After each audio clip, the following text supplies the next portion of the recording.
Amazing. Hey, what's happening with Belarus and Poland? Okay, that could be our first topic, actually.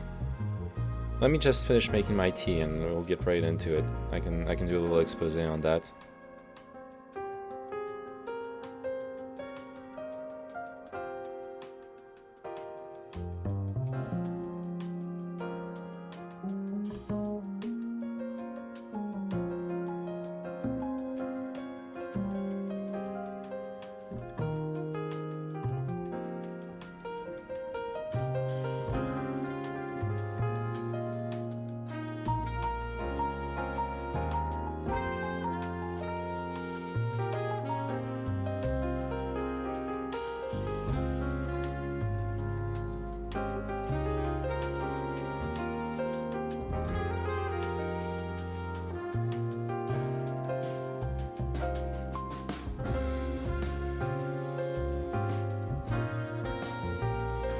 Start up droid cam.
All right, got my tea.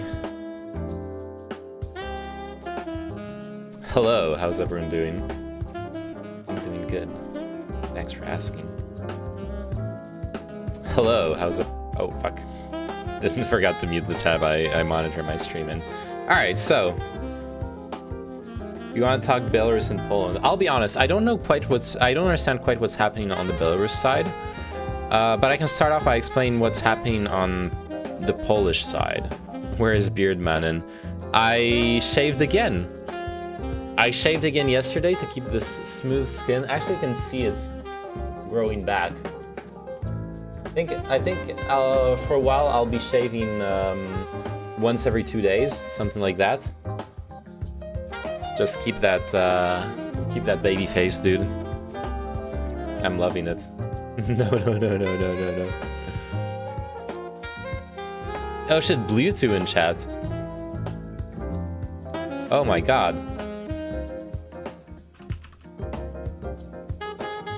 Lasers name man's hair away. Whoa, chill. Alright, so the thing I wanted to talk to you about is, well, I wanted to respond to Magic Turtle about that. Poland is basically, I've mentioned already, it's a far-right, fundamentalist Christian government in place. They are anti-immigration. They believe in their national sovereignty and their national, I don't know if supremacy would be the right term, but they do believe in that Poland should belong to Polish people. They don't like immigrants, especially people of color. And what Belarus has been doing is offloading migrants into encouraging them to go into Poland. So now, why has Belarus been doing that? Like, I understand why Poland is pissed about it, but why has Belarus been doing that? I do not know. I'm really not sure about that. So we can try to do some research on that. Belarus, Poland. Let's just start by reading some news stories. But the rhetoric in Poland is, I saw some coverage that seemed to suggest it was a militaristic action. That's what the Polish government is saying. The Polish government is claiming that what Belarus is doing is akin to military action, I know that seems really strong. But the idea is that, according to the Polish government, Belarus is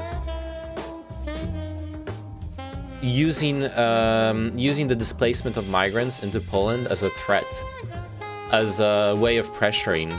I'll curl your hair like Poke. My hair is already curly, and it's not long enough to do Pokey's hairstyle. As a way of pressuring the Polish government. Now, what are they pressuring the Polish government for? Why are they pressuring it? I'm not sure. There's been talk of the Polish government of building a wall, stuff like that kind of stuff. They've deployed military on the border with Belarus. EU blames Belarus for migrant crisis. Okay, let's read this one to see what the EU's saying. EU accuses Lukashenko of gangster-style abuse. Maybe those two articles will maybe build that wall. Hell yeah, I know, right? Those two articles will maybe tell us more about what Belarus wants from this. What is Belarus's goal?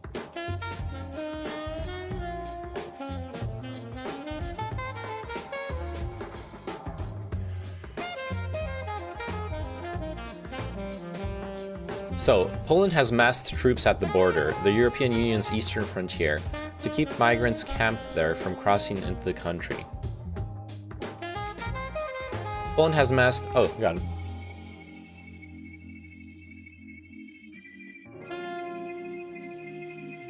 God bless me.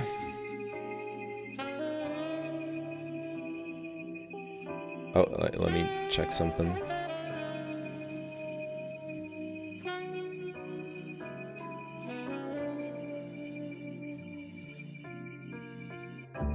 Sorry, I have to check something on my phone.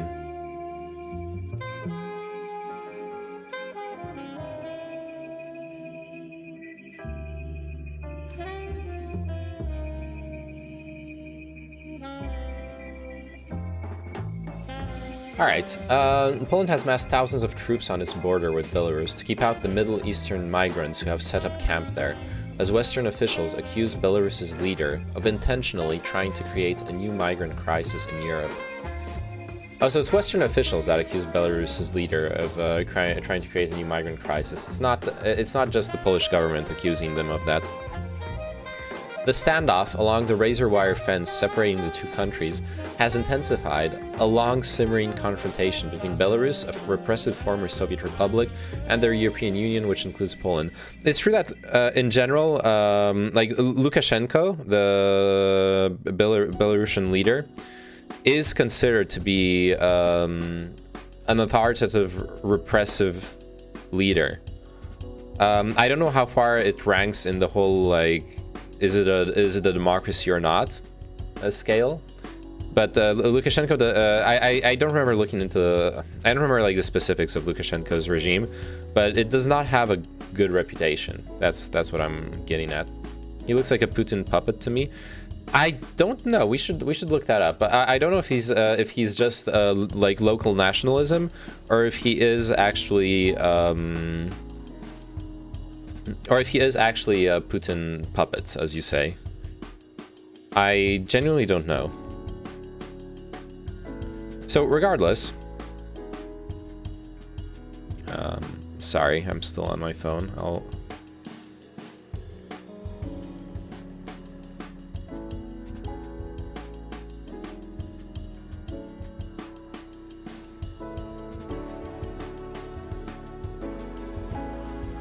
Same shirt, Andy. Yes, it's a button-up shirt. You can wear button-up shirts several days in a row.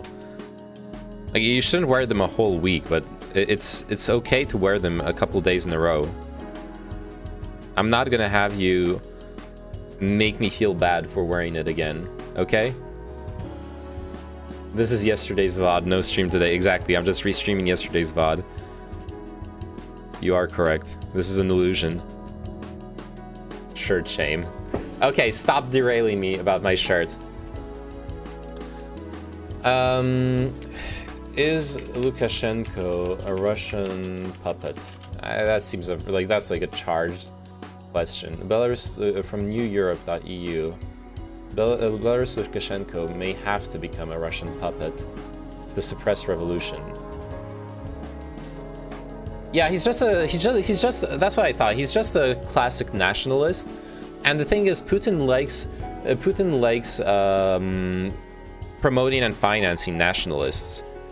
But that doesn't mean that they're necessarily puppets. It's more like a alliance of convenience, is my understanding usually. I think it's one of the better clothes you own. I agree. This shirt, okay, a little tangent. You're actually succeeding in derailing me. This shirt is actually my favorite, like my favorite shirt. My mom and my brother gave it to me, and I've already shown it off. Like, there's this like really soft. I don't know if it's real leather or not, but it's like got the leather texture and non-wrinkled. It's wrinkled. I don't stud locks. I know. I don't actually iron my stuff. Look, I love this shirt. I actually really do. It's so comfy, and I feel like I actually feel attractive when I wear it. It's so nice. Anyways, let's get out of this sunlock.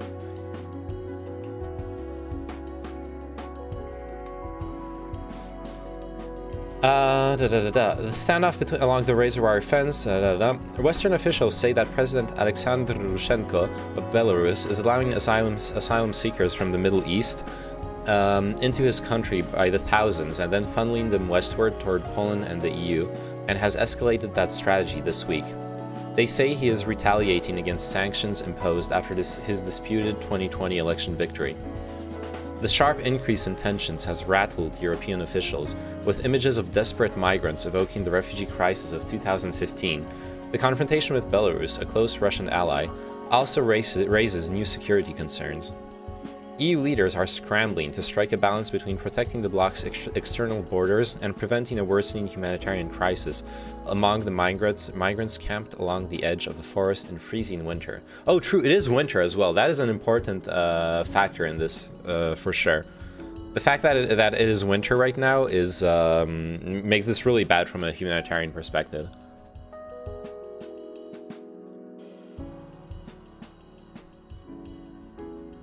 On Tuesday, Polish authorities said at least 3,000 people who hoped to enter the European Union were gathered near the Kuznica border crossing, near the Belarusian city of Grodno. Kuznica. Fuck, they didn't put the accent on the Z. It's Kuznica. I know that now that I see the properly written city name. Hundreds could be seen camped just feet away from the border fence in video footage provided by both sides. In response to the growing numbers, Poland increased its forces in the area to more than 17,000 soldiers, border guards, and police, Polish officials said. This is a hybrid action carried out by the Belarusian regime against Poland and the EU, said President Andrzej Duda of Poland, describing an operation that he said was orchestrated by Belarusian security forces to bring thousands of migrants into the forest near the border. These are just aggressive actions that we have to resist. Sup, sheep. Hi, Vampire Hunter. Poland has prevented journalists, aid organizations, and EU officials from traveling to the border area, making reports from the scene difficult to verify. Polish authorities said 8 people have died so far trying to cross the border.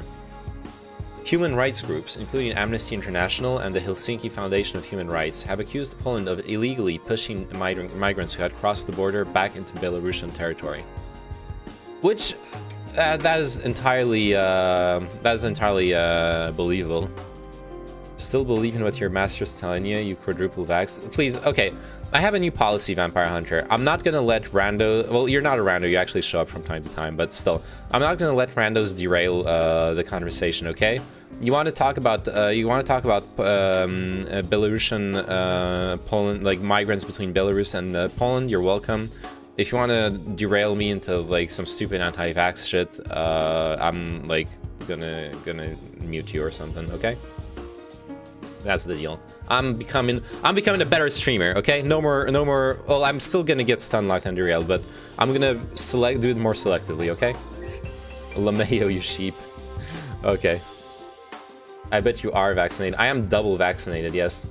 And in like a month, I will actually book my 3rd vaccination because after 6 months the immunization goes down. Not even triple, not yet, because I only got my 2nd vaccine 4 months ago. The recommendation is to get the triple vaxxed after 6 months. I'm a pebble in a pond making ripples. How's Poland doing in 2021? Apparently they're facing a migrant crisis. Belarus is pushing migrants to cross the border into Poland, and we're reading about that. We're educating ourselves. Are these Belarusian migrants or Syrian African migrants? They're most definitely mostly Middle Eastern, like Syrian migrants. 6 months goes down. Yep. There's been I'm gonna go on a short derail because I want to talk about it. I read an interesting research study. We might know why the vaccines aren't as effective against coronavirus as they should be against other similar viruses. Migration to destabilize, yeah, that's what the EU thinks Belarus is doing. They think Belarus is forcing migrants to cross the border in order to destabilize Europe. The J&J vax is the most effective. That's not what I necessarily read. But anyways, with the vaccine, there is a recent study from Sweden. It's only been done in vitro, not in vivo, so we don't know if it's actually what happens. But apparently, in vitro, the spike protein of the coronavirus protein structure inhibits specific DNA repair enzymes that are involved in the immunization process.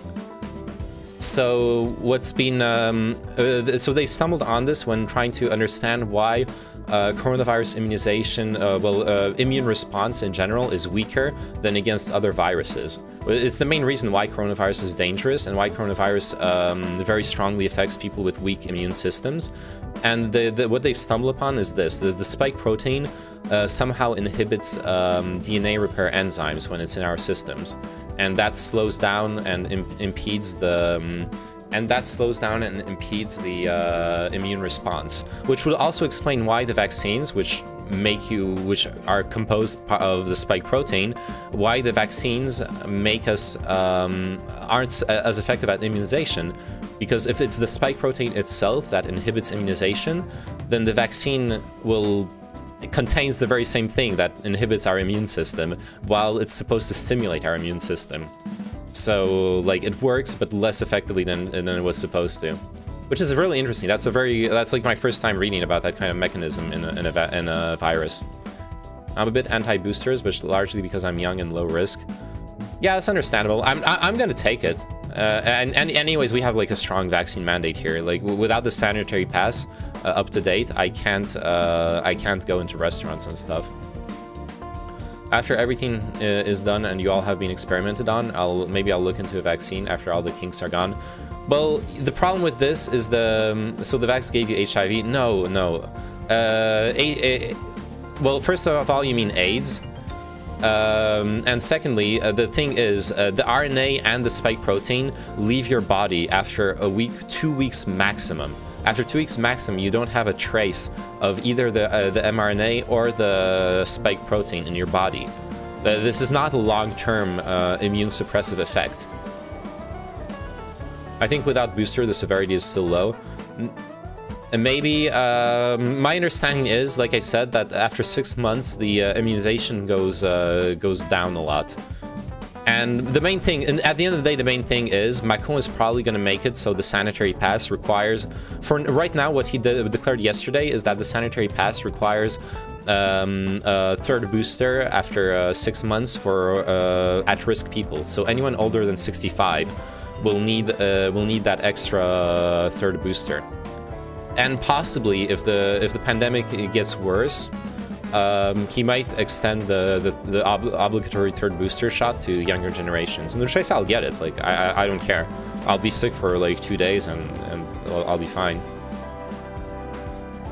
Jesus, physical attacks. I was talking about Neyman's political positions. What?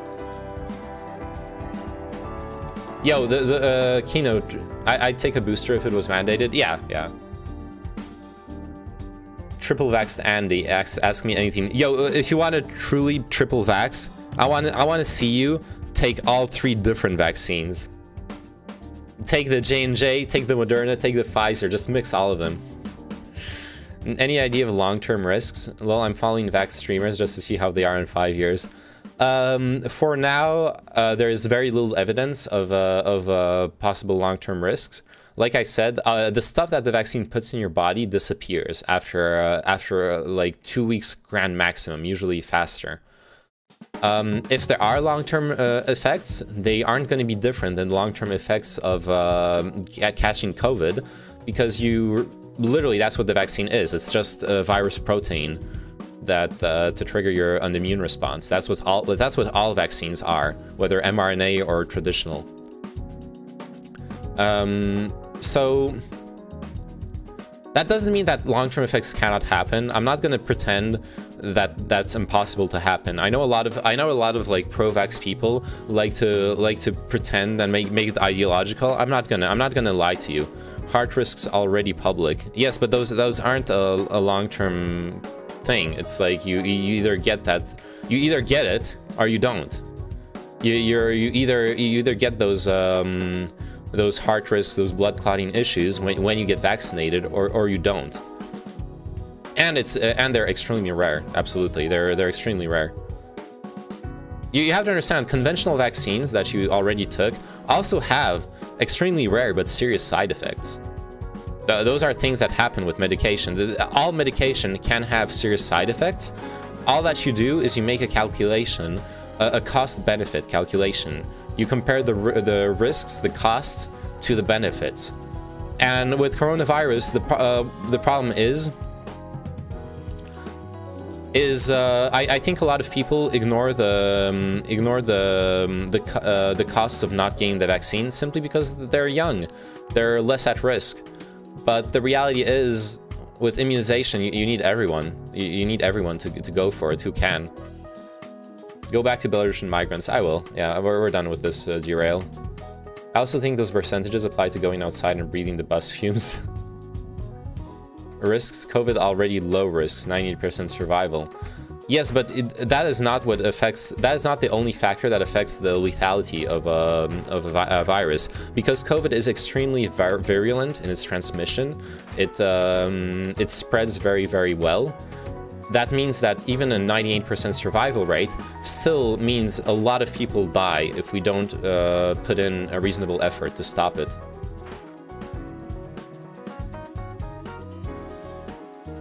That's just mathematics. You don't just look at the survival rate when you judge the danger of a disease. Look at Ebola. Ebola's survival rate is really low, but you and I are not at risk from Ebola because it doesn't transmit the same way. All right, I'm done engaging with you. Let's go get back to our subject. Poland's government recently passed legislation legalizing pushbacks, which has been criticized by human rights groups and is being analyzed by their European Commission. Oh shit! Remember that Poland also is currently in the middle of a fight with the European Union over the legality of the European Union judging a Polish law. Basically, the Polish Constitutional Court has declared that European law does not trump local law. Mathematically, we already have herd immunity. We thought we would hit herd immunity, but the vaccine turned out to be to not give the immunization that we hoped for. The initial studies were wrong. The vaccine does not give as much immunity as was hoped for. It's effective at reducing symptoms, at reducing the chances of going to the hospital, so it still saves lives.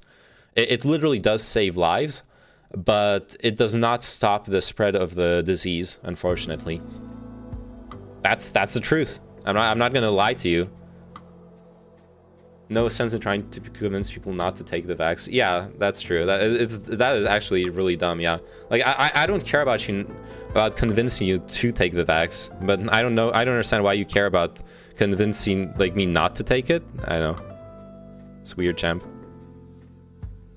Like arguing with a Nazi convinced the Jews are evil. You're on the bad guy side of history. Okay, dude. Look, I'm fucking timing you out. I'm done. Like you ain't gonna pull this stupid ass this stupid ass like Nazi shit. Fuck off. I come from a fucking Jewish family. Don't throw that shit at me, okay? Anyways, back to Polish immigration. Right, so what's funny with this, the European Commission analyzing it, is that if the European Commission arrives at the Polish legislation being unconstitutional, that'll only add to EU versus Polish tensions. Despite this being something that it seems that politically the EU is aligning with Poland in pushing back against this immigration, but they might disagree on the methods here. For years, the nationalist governing party has cast migration from the Middle East as a threat to Polish culture and sovereignty. Still, a show of support for Poland from EU countries and top officials suggested that Europe's security concerns were trumping human rights. Jens Stoltenberg, the Secretary General of NATO, said he spoke with Mr. Duda and pledged the alliance's solidarity. Peter Stano, a spokesman for the EU's executive arm, said Mr. Lukashenko was behaving like a gangster and that unspecified additional sanctions against Belarus were on their way. But it did not appear that Mr. Lukashenko, an autocrat who has ruled his country since 1994, was prepared to change course. His government denies creating a refugee crisis, but he has hinted for months that he could do just that. In May, he warned the West, "We stopped drugs and migrants for you. Now you'll have to eat them and catch them yourselves."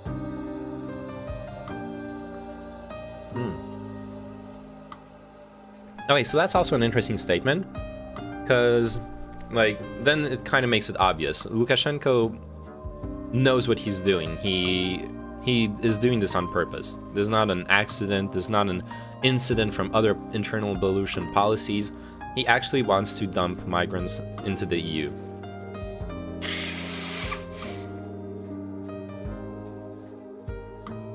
That's what that quote means to me. And that justifies its Russian policy. Yeah, I don't understand fully how much like Lukashenko is in Russian pockets, but that's what that was my understanding. That's something we were discussing earlier with Magic Turtle. We weren't sure whether Lukashenko is a Russian puppet or not. I would need to like do more research into it. He's a Kremlin puppet? Okay.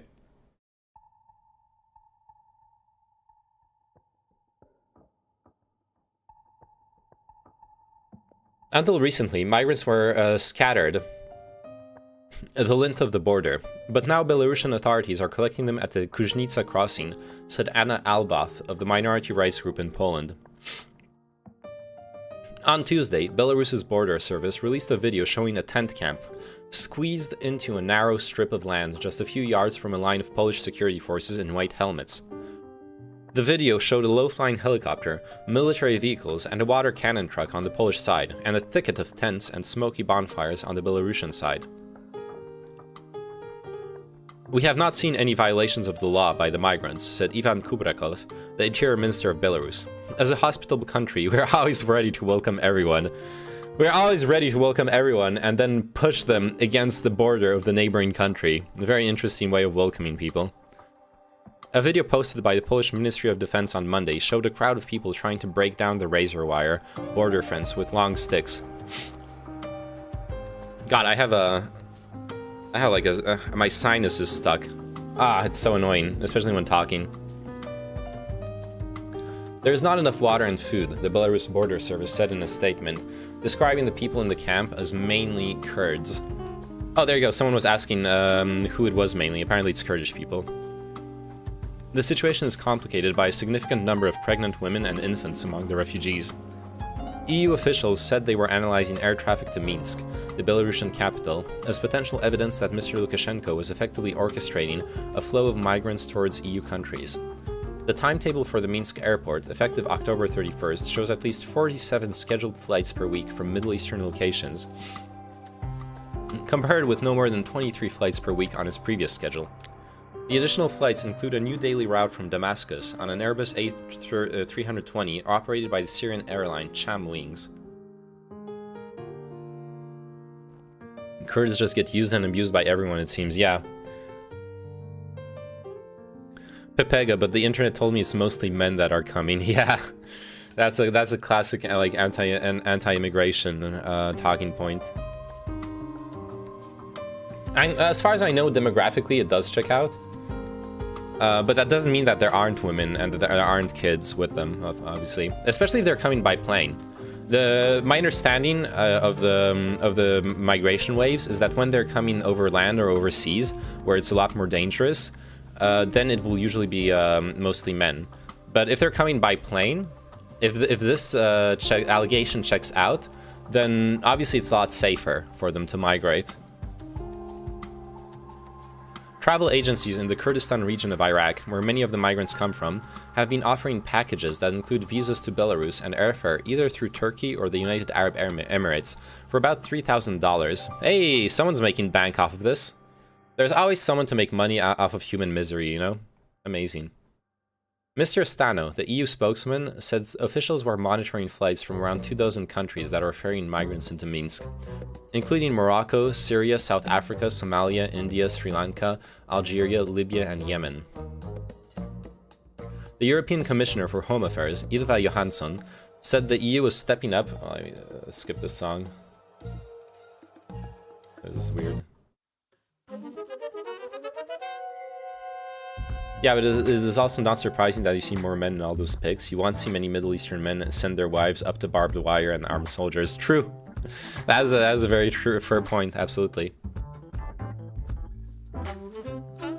But the reason I'm saying that the demographics do check out is because of I'm thinking of the demographics of the migrant camps in France, where there are actually like polls made by NGOs that go and help them. So yeah.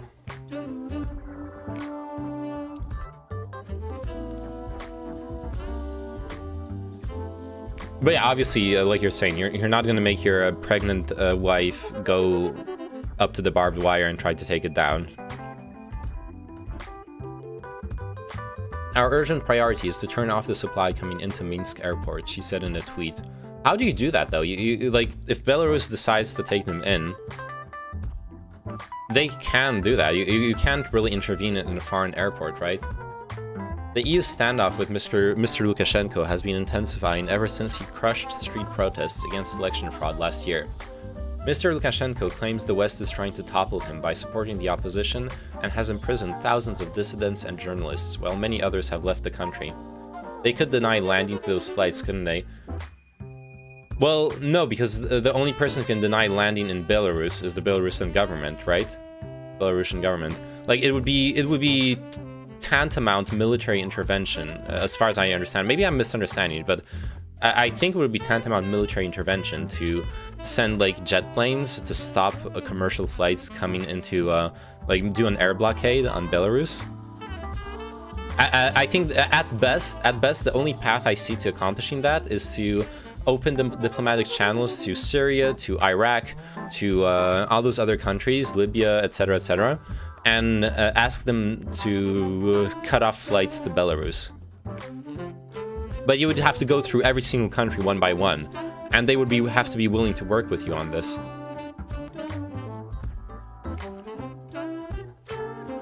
Like, imagine if the I don't know what country you live in, Rayhan, but imagine if you were if in your country suddenly another country decided to stop commercial flights into your country. That would be a huge escalation. Yeah, like how Belarus intercepting that passenger plane to arrest the journalist was a big deal internationally. Yeah, that was a huge deal. That is why flights that was why commercial flights no longer fly over Belarus, actually. So intercepting commercial flights bound to Belarus would be a big no-no. Exactly. It would be like just a few steps shy from open warfare, honestly. No, I misunderstood. I thought they were flying from Belarus to other countries with the migrants. No, that's the thing. They're so what the article is saying, they're flying in migrants from plenty of other countries into Belarus, and then they're pushing the migrants to the Polish border. That's apparently what's happening, according to this article. In May, Belarus diverted a Ryanair flight, oh, they're talking about it, from Greece to Lithuania as it flew through Belarusian airspace, forcing it to land in Minsk, and arrested a passenger, Roman Protasevich, a dissident Belarusian journalist living in exile. European leaders decried the move as an act of piracy, and it provoked a new round of Western sanctions against Belarus. Streaming, yep, or streaming. President Vladimir Putin of Russia has emerged as Mr. Lukashenko's most important backer. Oh, there you go, Putin and Lukashenko. The two spoke by phone on Tuesday, the Kremlin said, and discussed the situation at the Polish border. Mr. Putin's foreign minister, Sergei Lavrov, blamed the West for stoking the migration crisis and said the EU should pay Belarus to help contain it, just as the bloc sent financial aid to Turkey to do so in 2016. I'm so conflicted between AoE 4 and Mr. Robot Season 2, not gonna lie. Oh, alright, the Sotsop is gonna stream Season 2 of Mr. Robot tonight. Yeah, that's. I was hoping I would. I could start the stream early to get in before Sotsop starts his. I saw some video from the border where Belarusian border guards are just pushing people into the fence to the other side. Yeah, apparently that's what's happening. I finished all of Mr. Robot. I'll be honest though, I loved Season 1. I really loved Season 1.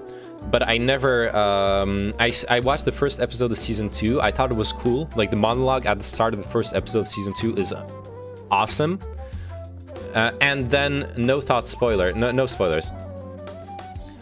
Oh, thought spoiler. Okay, thought spoiler incoming, Bukra. Mute the stream for like 30 seconds. And then spoiler, Mr. Robot turns out to be Freddie Mercury, true. And then it didn't do it for me. I didn't feel like that craving to watch the next episodes. I haven't watched Season 2. I know I should. Someday I will. I watched it, but I care about broccoli. Well, that wasn't a bad spoiler. Come on. Look, honestly, I understand. I respect that people are annoyed at thought spoilers, but like, chill, okay? It's not a big deal. I think he starts at 3 p.m. EST my time, and I have to work until 2:30 p.m. Oops. But if you start playing, I might get sucked in. Yeah, my plan for tonight's stream is go over current events. We're gonna go over the... So right now we're doing the Polish-Belarus confrontation over migration. We're gonna go over a few articles, get a clear picture of what's going on. Then see what other news is there. Maybe do like a drama check on LSF, something like that. I want to start doing that because I don't know if I told you guys, my drama video on Destiny is my most successful YouTube video ever. Thanks to Exploded Needs / Bukra, obviously, for the editing. My honest opinion on Destiny's NFT sponsorship drama, 350 views in like 3 or 4 days. Not only that, it's attracted views to my AoE 4 video. 208 views on my AoE 4 Royal Knights video. I need to become a drama streamer. That's what this means. I need to be on top of the drama as it happens. As much as it's cringe sometimes. Like I think I'll try to find a balance. You know, I'll only deal with drama which I find actually interesting, which I think is like at least matters or I enjoy talking about. I'm updating my price guidance. 200k Bitcoin in December. What the fuck? No way, dude. No fucking way. Leech all the drama viewers. Hey, Drama Alert Nation. Yeah.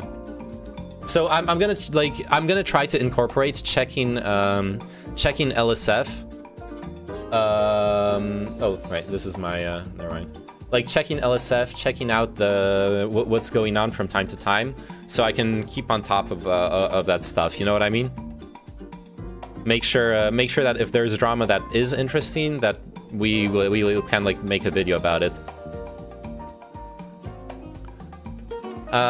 We see that the Belarusian specialists are working very responsibly. Dmitry Peskov, the Kremlin spokesman, told reporters. Ooh, can you hear him slurping that Belarusian cock? Oh yeah, Belarusians are very responsible with their migration. Okay, sorry. Drama about a specific topic can be interesting. Interpersonal streamer drama is sleeper. I agree. I agree. I try to avoid the interpersonal like reality TV drama. The truth is, okay, sorry, I'm gonna derail this once again. once again, I ask you to listen to my stun lock. It'll be a short one.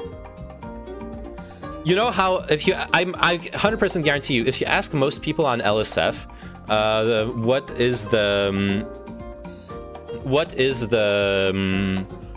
do they watch reality TV?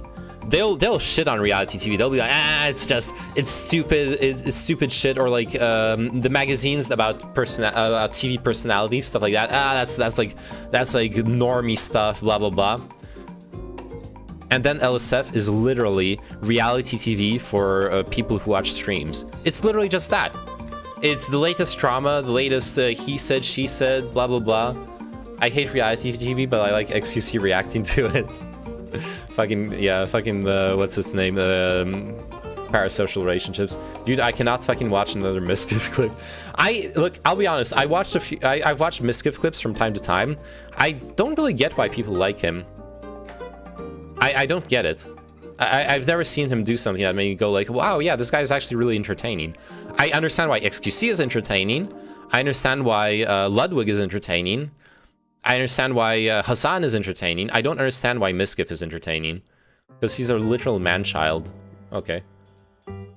It goes the other way. Belarus is sucking that Putin dick. Well, yeah, but it's like a 69, okay? You see, there's this thing in politics when once Belarus has sucked Putin's dick enough, like now what we're seeing here in the article is that now Putin's sending his foreign minister to deep throat Belarusian dick to give them legitimacy. This is what you would call reciprocity in diplomacy, okay? That's what I was getting at. God, I love sexual analogies for diplomacy. Based, Miskiff is one of the worst streamers out there. I haven't watched him enough to really be judgmental about it. I just don't see the appeal in what little I've seen. Anyways, Polish officials said that in addition to those at the border, more than 10,000 migrants were elsewhere in Belarus, also hoping to get to the EU. On Monday, Piotr Müller, a Polish... Oh, that's actually... What? This letter does not exist in Polish. I read it in a German fashion because that's a German letter. This does not exist in the Polish language. I literally don't understand. I'm confused. A Polish government spokesman said the country's borders were under attack in an organized manner. A top security official, Maciej Wasik, probably, said a real battle had taken place against the people trying to enter Poland illegally near Kuźnica. He's German heritage, well obviously, yeah. But can you understand why kids love the taste of cinnamon toast crunch? Good one.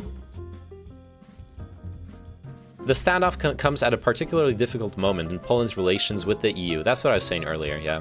And the country's domestic politics. The conservative Polish government's long-standing feud with the European Commission, the bloc's executive arm, over the independence of Poland's judiciary escalated in recent weeks, and the Commission has been withholding the payment of the country's $41 billion share of the EU coronavirus fund. At home, the Polish governing party, Law and Justice, has seized on the image of a nation besieged by migrants to parade its nationalist credentials and brand its critics as unpatriotic at a time of national crisis.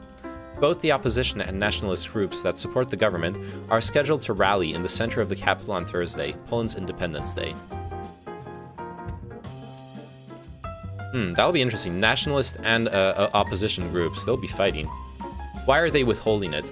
They're withholding it because Poland has taken several steps towards dismantling democratic checks within the country. Specifically, they have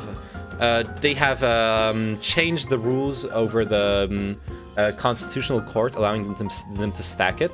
Specifically, they have made it so the executive branch in the government can dismiss judges on the constitutional court early by lowering the age of retirement, but it's optional.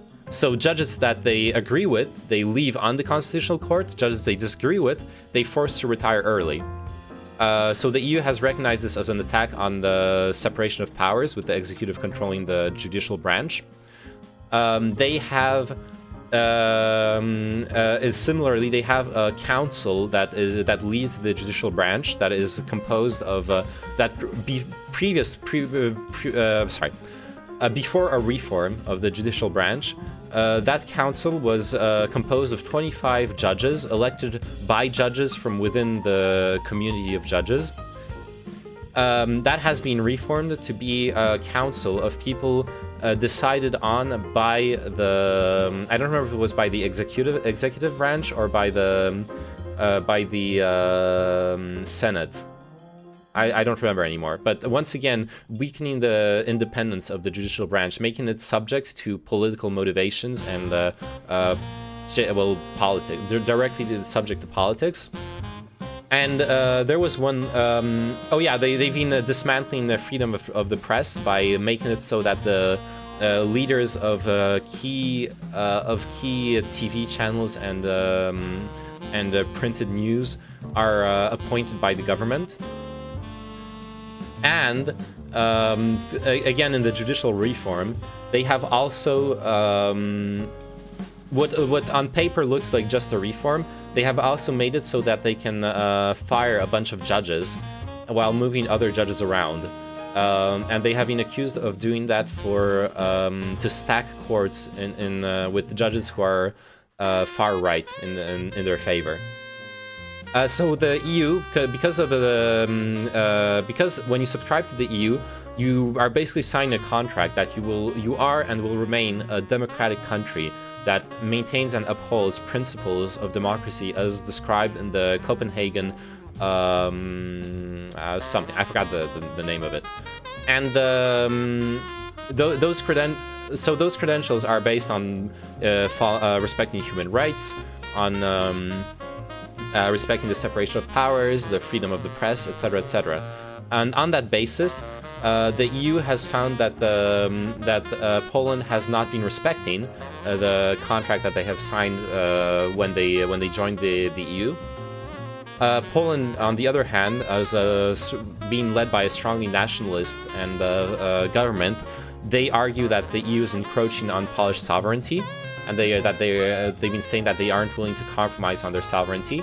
And with their stacked constitutional court, what they have successfully done is they have passed a resolution in the constitutional court recently, like a couple of weeks ago, stating that Polish law cannot be overruled by European law, which is very contentious. That goes against I forgot which clause of the EU. Not constitution, but basically the EU constitution. I forgot which clause it goes against. Maybe Senpai Chow remembers, because we discussed this on Lipraxis. So Poland is going to get kicked out of the EU. We aren't there yet. I think we're pretty far from Poland getting kicked out of the EU, but we are at a high point in tensions between Poland and the EU. We're not at the point where it's going to get kicked out, simply because Poland doesn't want to get kicked out of the EU. Poland does not want to leave the EU.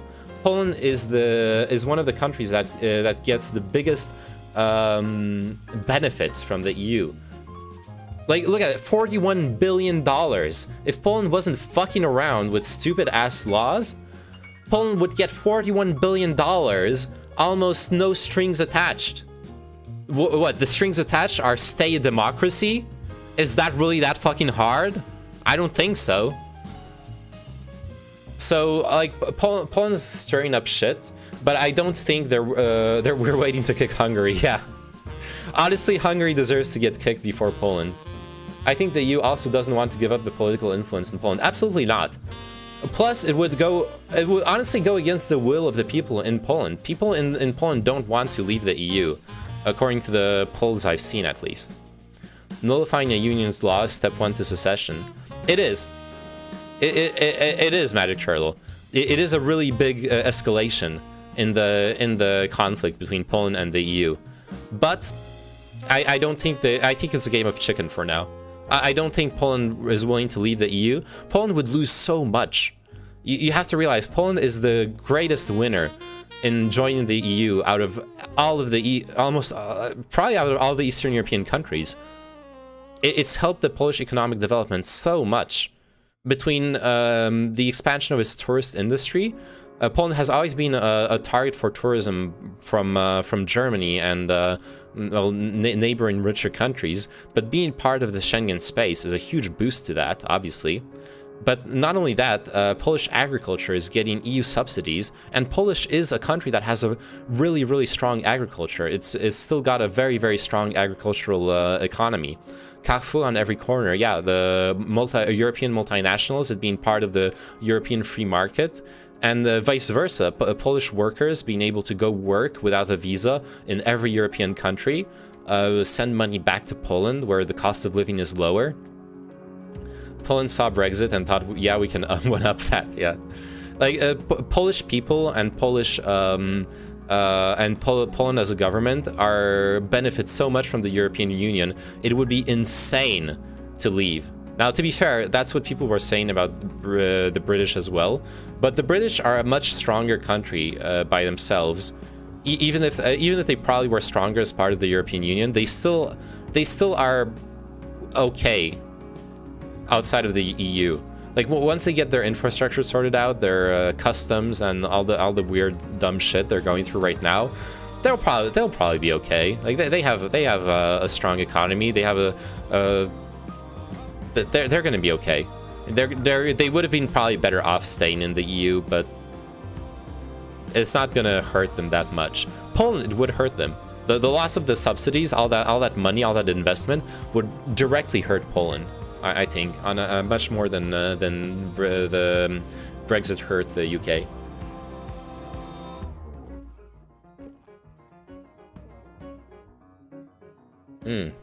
I'm drinking some green tea without like anything, no sugar, no honey, nothing. It's delicious. I love it. Okay, so that's roughly it for the EU and Polish stuff. Oh, and of course, I forgot one important thing. It's an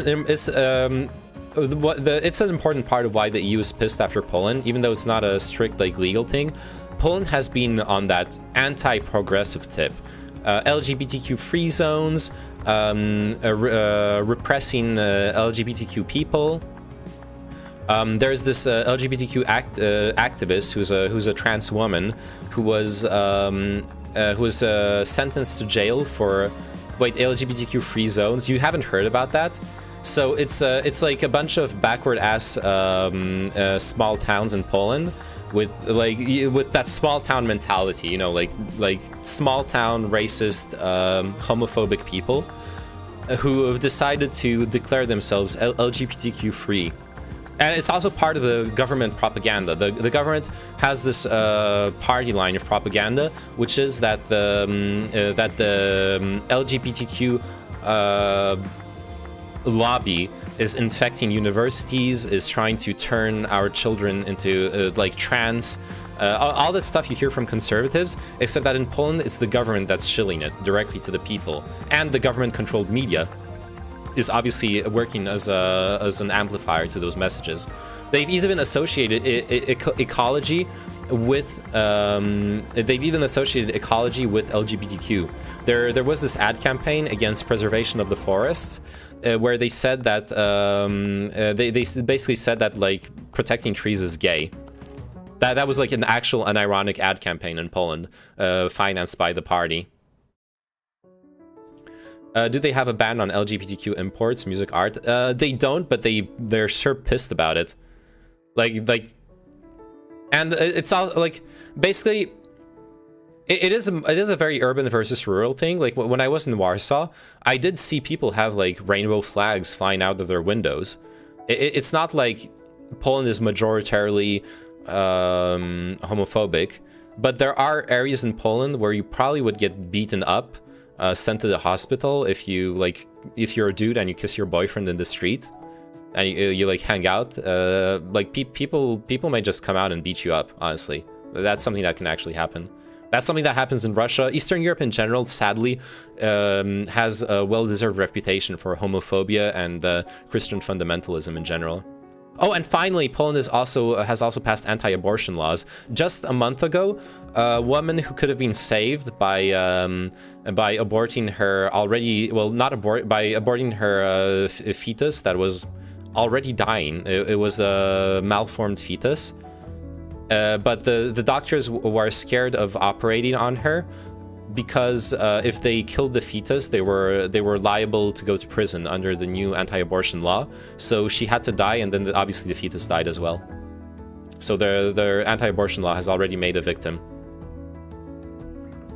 That was like easily preventable if it was not insane. So yeah, that's the current state of Poland.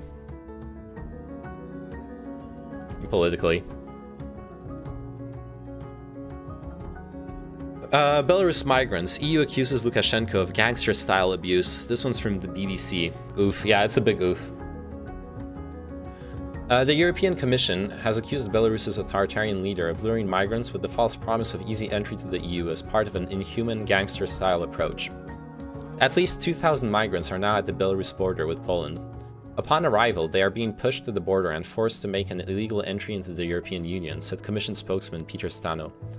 Belarus's leader, Alexander Lukashenko, denies orchestrating the problem.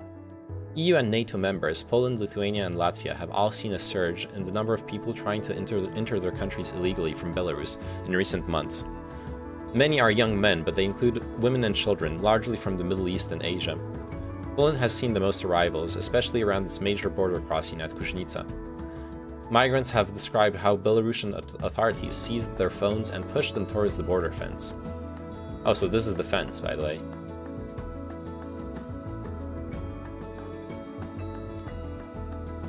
Overnight temperatures at the border have slumped below zero, and several people have already died in recent weeks. Yeah, that's the other thing about this.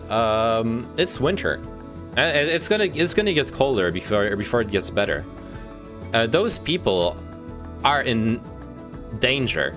Belarus is putting them in danger, and is basically creating an ultimatum situation where if Poland doesn't take them in and take care of them, or like send them somewhere where they'll be taken care of, I guess we're also responsible for like endangering them. It's a really shitty, like especially now in winter, it's really shitty to be doing this. Eastern European winters are no joke. I want to see better pics of the migrant areas. Let's see if there are other pictures in the articles. Nobody is letting us get in anywhere, Belarus or Poland. 33-year-old Shwan Kurd from Iraq told the BBC by video call. He described how he had arrived in Minsk from Baghdad at the start of November and was now in a makeshift camp meters from Poland's barbed wire fence. There's no way to escape, he said. Poland won't let us in. Every night they fly helicopters. They don't let us sleep. We are so hungry. There's no water or food here. There are little children, old men and women and families. Poland has deployed extra troops after desperate crowds tried to cut the border fence on Monday. The border guard said more than 300 attempts had been made to cross illegally. The government warned of a possible armed escalation on its border with Belarus, fearing its neighbor may try to provoke an incident. The head of Poland's National Security Department, Stanisław Zachin, said the migrants were under the control of Belarusian armed units.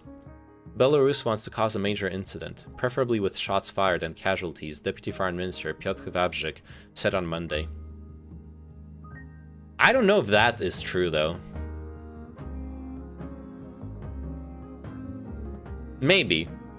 I feel like the agenda is destabilization, but I don't know if it's actual shots fired.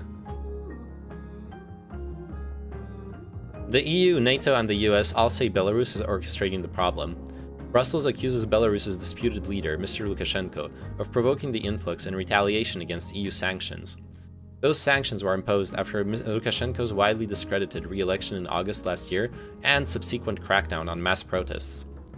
Addressing Parliament on Tuesday, Polish Prime Minister Mateusz Morawiecki suggested that Russian leader Vladimir Putin, a close ally of Lukashenko's, had had a hand in orchestrating the wave of migrants.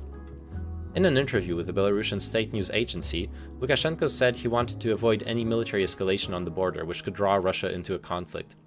He said he was not a madman, but he remained defiant, saying, "We will not kneel down." The Belarus Defense Ministry rejected the Polish statements as unfounded and unsubstantiated, and accused Warsaw of violating agreements by moving thousands of troops to the border. Belarus insists the migrants are arriving legally there and that it is merely acting as a hospitable country.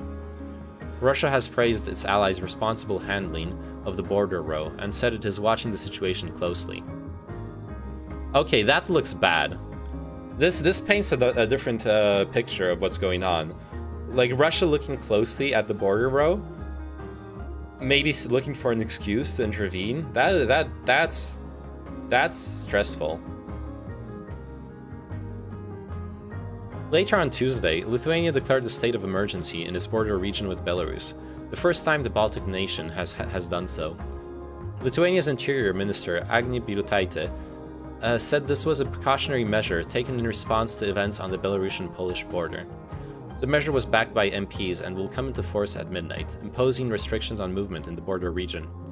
Activists say the migrants are being used as pawns in a political game between non-EU Belarus and its neighbors. Poland has also been accused of pushing migrants back across the border, contrary to international rules of asylum.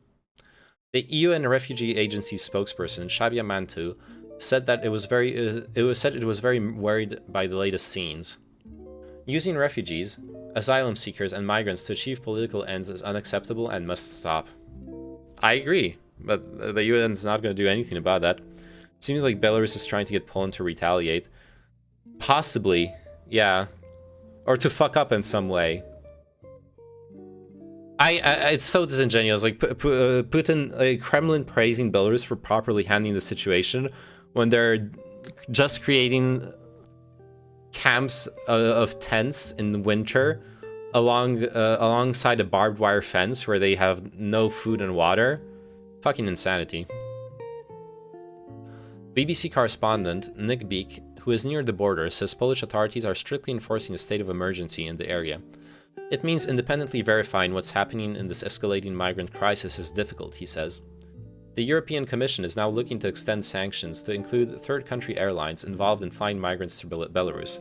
It said it was looking at flights to Minsk from a number of countries, including Syria, Iran, and Qatar, as well as Russia and several North African states. Oh, there you go! Yeah, forcing encampments of migrants squeezed between two borders, essentially, exactly. But there you go. So the EU is actually looking at stopping the flights into Belarus. That's what we were talking about earlier. Like, what can they actually do for the flights? That's what I was saying. They like deal with every single country on a case-by-case basis, and they extend the sanctions to that.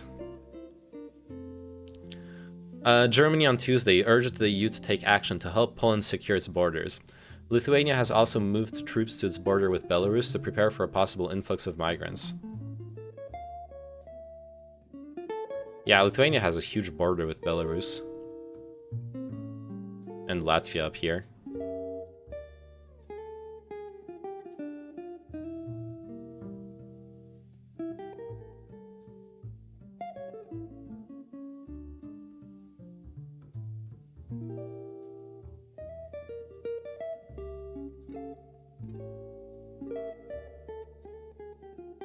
Alright, I think we've covered the subject, roughly. Poland faces fresh border breaches. Oh, here, you wanted more photos of the border. There you go, that's another photo of the border. With the Polish military on the other side.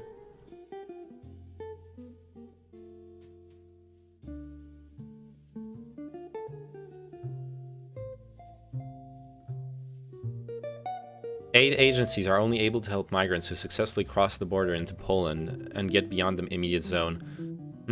Oh, this is the Polish Red Cross. Polski Czerwony Krzyż. I imagine, yeah, they don't have the authority to go into Belarus, I imagine. For us, it is heartbreaking. We are here near the border and we cannot enter the zone and help people. We can only help those who manage to cross the border and make it out of the restricted area.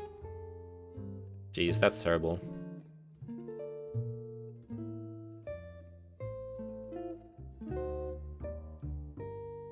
It's a very strange setting, yeah.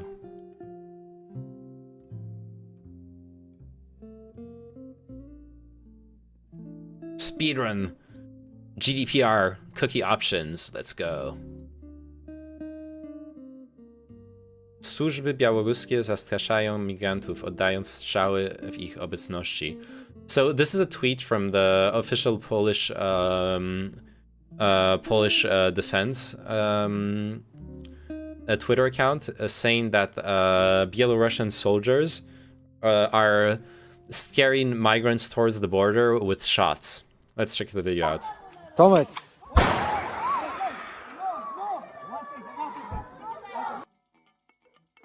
That's fucking terrible. Contains some upsetting scenes. Oh.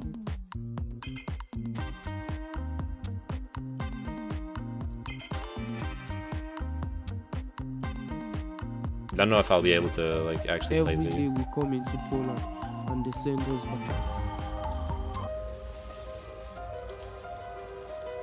Have your border force been pushing migrants back into Belarus? We don't know how many other deaths, are there in the forest. We know at least 4 migrants have died. The world simply isn't getting to know what's happening there. We've just heard that a group of men, possibly as many as 10 of them, have managed to get across the border. So they've left Belarus, they're now here in Poland. Apparently they're in the woodland around here. We're going to try and find them.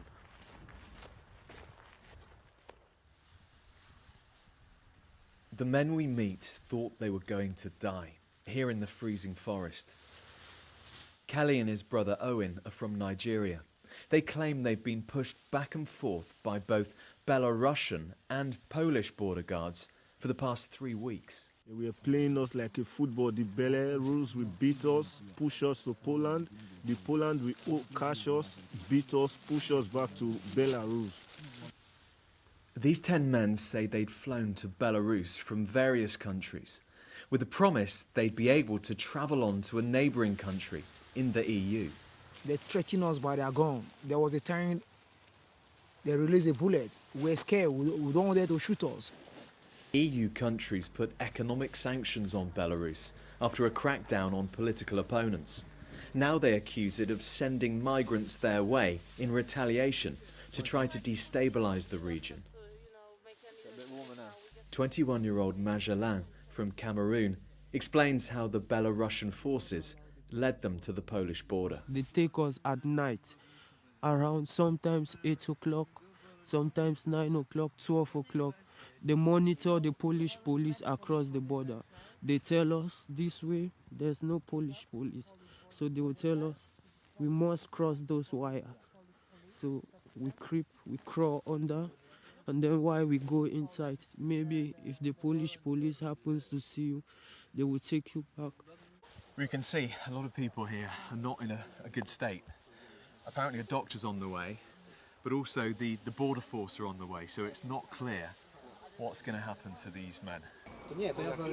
They should make a fire. I think it's Lithuania and Latvia have each more complicated than declared a that. state of First off, they don't emergency necessarily have along their survival border. skills, like woodland survival skills, and secondly, they don't want to be spotted by the border guard. They're still near the border. They're scared of getting beaten up by the police and thrown on the other side of the barbed wire again. Like that's what the journalist just said. Like a doctor is on their way, but so is the border guard. Like is the border guard going to follow international asylum laws? Apparently they don't. According to those witnesses, they don't follow the asylum laws, and they kick people back out of the country, which they shouldn't be doing, but they're doing it. In response to a huge rise in the number of attempted crossings from Belarus. We try to reach the area that Poland has sealed off. Aid organisations and journalists are now banned from entering. British journalists? You can't go into this area. Well, it was pretty obvious the border official wasn't going to let us into the restricted area. And human rights groups are really worried about what's happening inside this place. We know at least 4 migrants have died, and the concern is the world simply isn't getting to know what's happening there. This video, released by the Belarusian authorities, claims to show the body of an Iraqi woman on the border. This man is said to be her husband. 3 other migrants died the same day she did. The Polish parliament has voted that migrants can be pushed back over the border, a tactic illegal under international law. Jest to już zorganizowany, można powiedzieć, szturm na granicę polską i my się na pewno nie ugniemy i nie możemy być przedmiotem szantażu.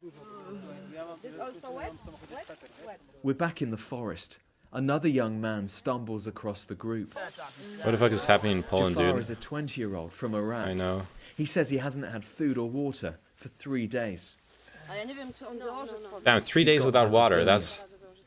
Activists Yeah, I was gonna say his are feet trying look to like they have find those stranded hypothermia. on the border, feeding and clothing them and helping with asylum claims. We don't know how many other deaths, are there in the forest. Politicians are talking about politics, but what we can see is just people. It's not politics at all. It's just people that need assistance, people that need medical assistance, people that need international protection to not be returned to the country where they face danger. So here on the ground, it's absolutely not politics. It's just humanitarian crisis that we are dealing with right now. The fear among charities, human rights groups, is that we're going to be seeing more of this because more people are coming to Belarus, more people are trying to get across the border into Poland, into the European Union. Michael is a father of 3 from Sri Lanka. I asked to call my wife. No. They refused to give at least 1 single minute call. He says there was no sympathy from the Polish side. I pray to God I will make it. I'm a Catholic. Anyway, I made it. The EU says Belarus has created this crisis. Belarus says Western politicians are to blame. If the Belarusian could send me back to my country, fine. Yeah, I'll be okay. Better I die in my country, but this is my passport. This is my SIM cards. Oh no! So we have no communication. Like that's what the other article is saying, that they've been taking away the phones from the people. They're actually taking away his fucking passport. That's horrible. And the phone as well. The taking away the phone is horrible too. But like at this point, it's what he's saying. He can't do anything. That's gonna make it so much harder for him to get asylum as well. That is so fucked up.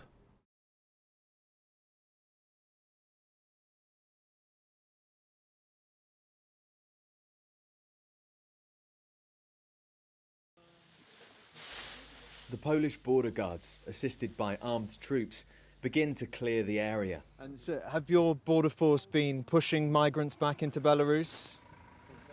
Talk to our press office, he tells us. Magellan, Same a taxes of 21-year-old slavers from in the Cameroon, UAE, yeah. is one of 3 men taken to hospital. The others will be driven to a quarantine facility, but all fear they will be sent back across the border once again.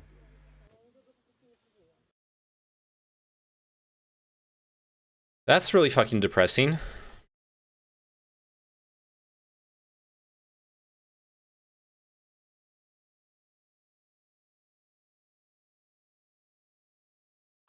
Well,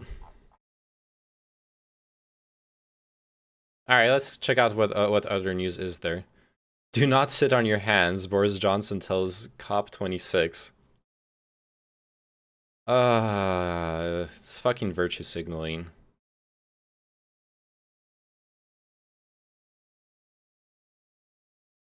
I don't want to cover it. Why millennial managers are burned out. Afghan army rife with ghost soldiers before fall. Japan train driver sues over 49 cents in docked wages. Based.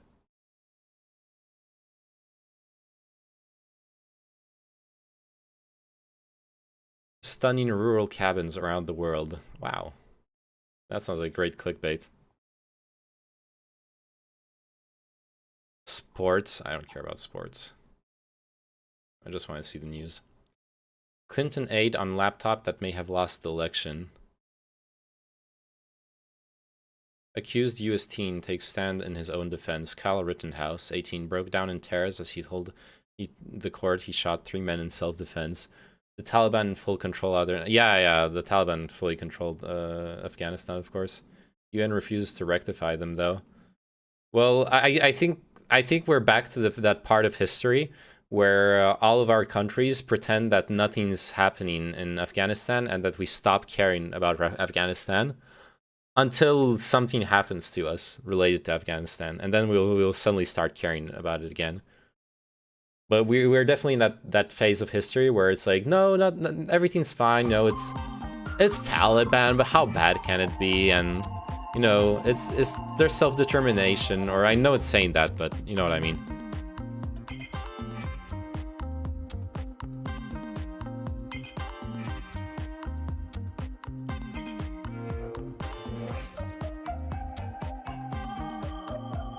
A lot is happening there. It's just not being covered in Western media. Well, well, yeah, but that's what I mean. Like, I was saying, like, why Western media doesn't want to cover it. Got to go to Al Jazeera. All right, we can check out the Al Jazeera page. Yeah, all I want to say about the Rittenhouse thing, as much as in principle, I don't think he's in the right, because I disagree with open carrying guns in like volatile situations. He's never gonna get charged with the murder stuff. Under American law, he was legally under American law he was legally there, and if it's not escalation, if you're legally allowed to walk around with a big fucking gun, then you're allowed to use it in self-defense. Like that's American law for you. I agree. I think it's interesting how the Taliban is just now accepted. Yeah, absolutely. It is interesting. I have absolutely zero faith in any Western country to fix Afghanistan. I agree. I have zero faith in any Western country on doing that either.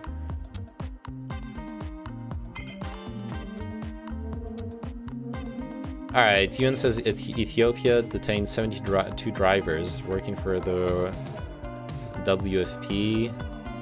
So some shit's going down in Ethiopia. No longer a cash cow. Saudi squeezes Lebanon's ruined economy. Who are the men vying for the Gambian presidency? It's interesting. Al Jazeera's front page is so much more actual world news instead of being just like US and EU. The news is that locals think the Taliban will bring stability and end of corruption. I find it all quite interesting. India hosts talks on Afghanistan, but no Afghan official invited. That's funny.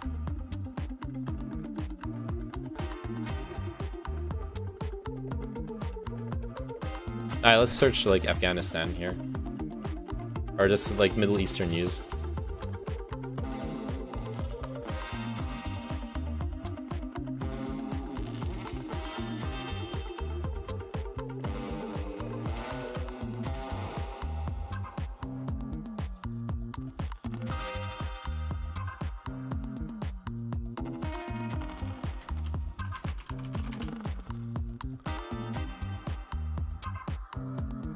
Afghanistan, today's latest from Al Jazeera. What can the UN do for Afghanistan now?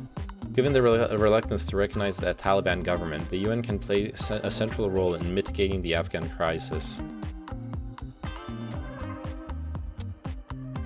Taliban rule sparks hopes of peace in rural Afghanistan. Will Taliban support for a vaccination drive eradicate polio? 45 million people on the edge of famine. So the positive headlines here, you know what they remind me of?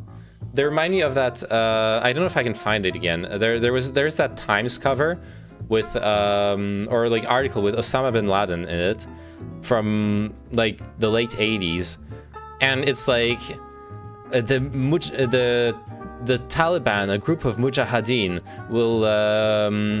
will lead the country to prosperity, or like some crazy shit like that. Latest is Taliban working with UN for mass polio vaccination. And the fact that the Taliban are working with the UN is actually a really positive thing, for sure. Mujahideen are freedom fighters blessed by America, yeah. Did you see the mock US air carriers China's using in the Southeast Asia Sea as target dummies? No, they're in the desert. Make sure the satellite photos are of mock air carriers in the desert, not in the sea. At least that's what I've seen. I didn't know they had like mock air carriers in the sea, as they do. The one thing that worries me, and that is the reality of the Taliban rule, is like women's rights. I just think it's interesting where we are 20 years later. It's all a mockery. Absolutely. It is. Like, oh yeah, they built it in the desert, yeah. Like, the sad reality is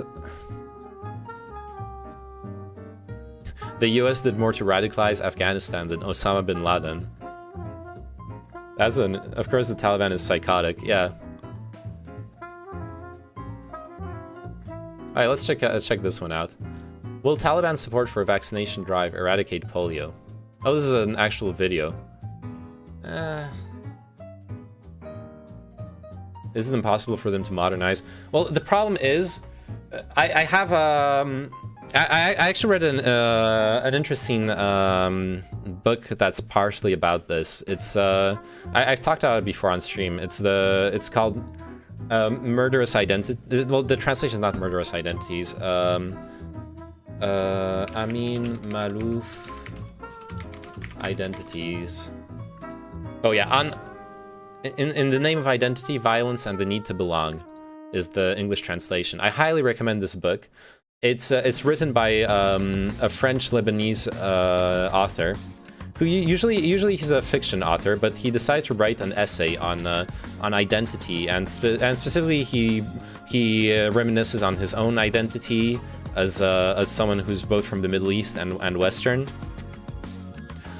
And what's fascinating in there is he gives an explanation, at least from his perspective, on why is fundamentalist Islam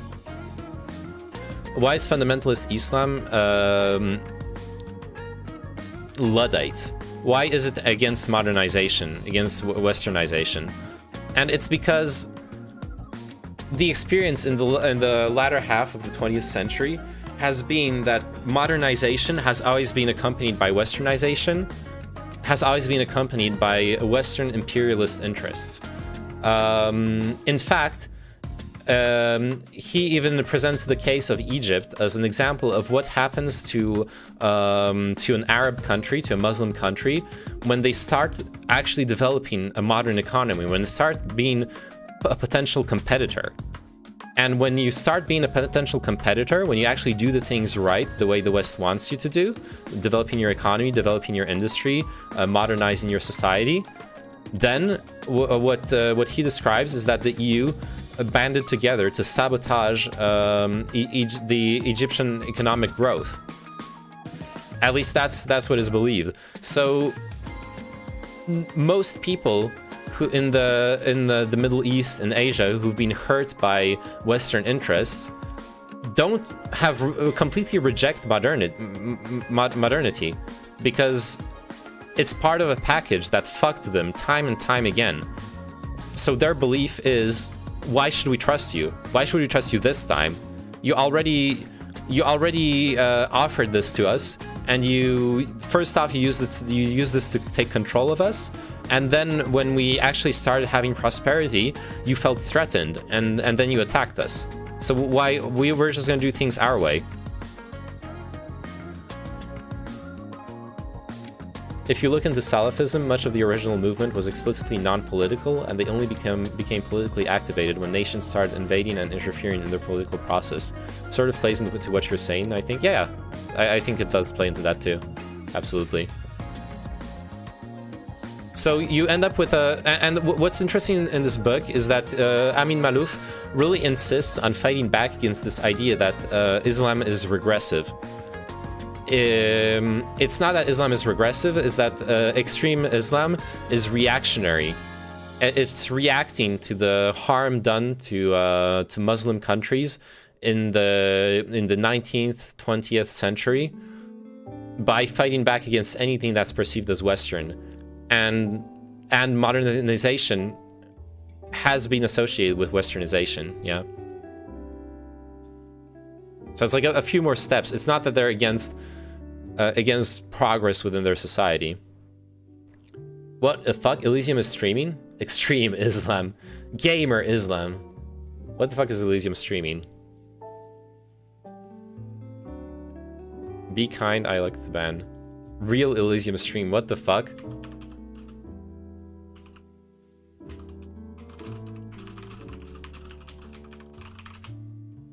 What the fuck? Who are you? Are you a new streamer? Oh shit, I got a DM? I got a whisper on Twitch. Do you think it's one of the people, one of the like 5 people I've banned in the past 2 days? His stream title. Name ban and won't talk to me unless I stream, so here I am. Oh fuck, I didn't see the stream title. Oh no. What the fuck, I just saw. All the Destiny content I've been ignoring while playing New World. I just saw the stream title. Oh my god. It's farming this time metal too. As ready as we'll ever be. Wonderful. So, since Infrared is the challenger for the belt, yeah, they man. Debate Illisium on Iraq. Oh god, yeah.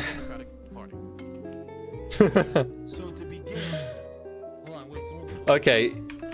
You know what? At the beginning. So I saw this clip, but I thought it was at the very end. I can't mess with my games. I didn't know it was at the beginning. Let me. How's it going? Let me do my Iraq Wait, research. Is this like a known person? Right now. And shit. Look, I haven't watched any of this stuff.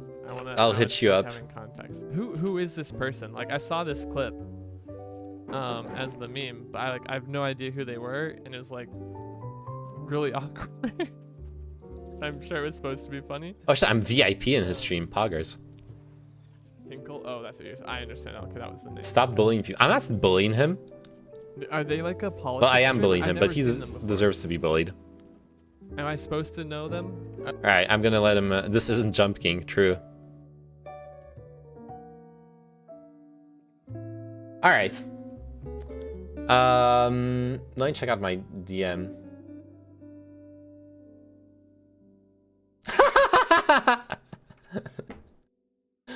Oh, okay, I have to share this one. I'm leaking this DM. The guy I banned yesterday, Free Doc Now. So after I ban him, he DMs me this. My man, Manon, you failed the test of being a proper intellectual. The gender studies scholarly articles are insanely biased and vicious towards any professional researcher who doesn't toe the line.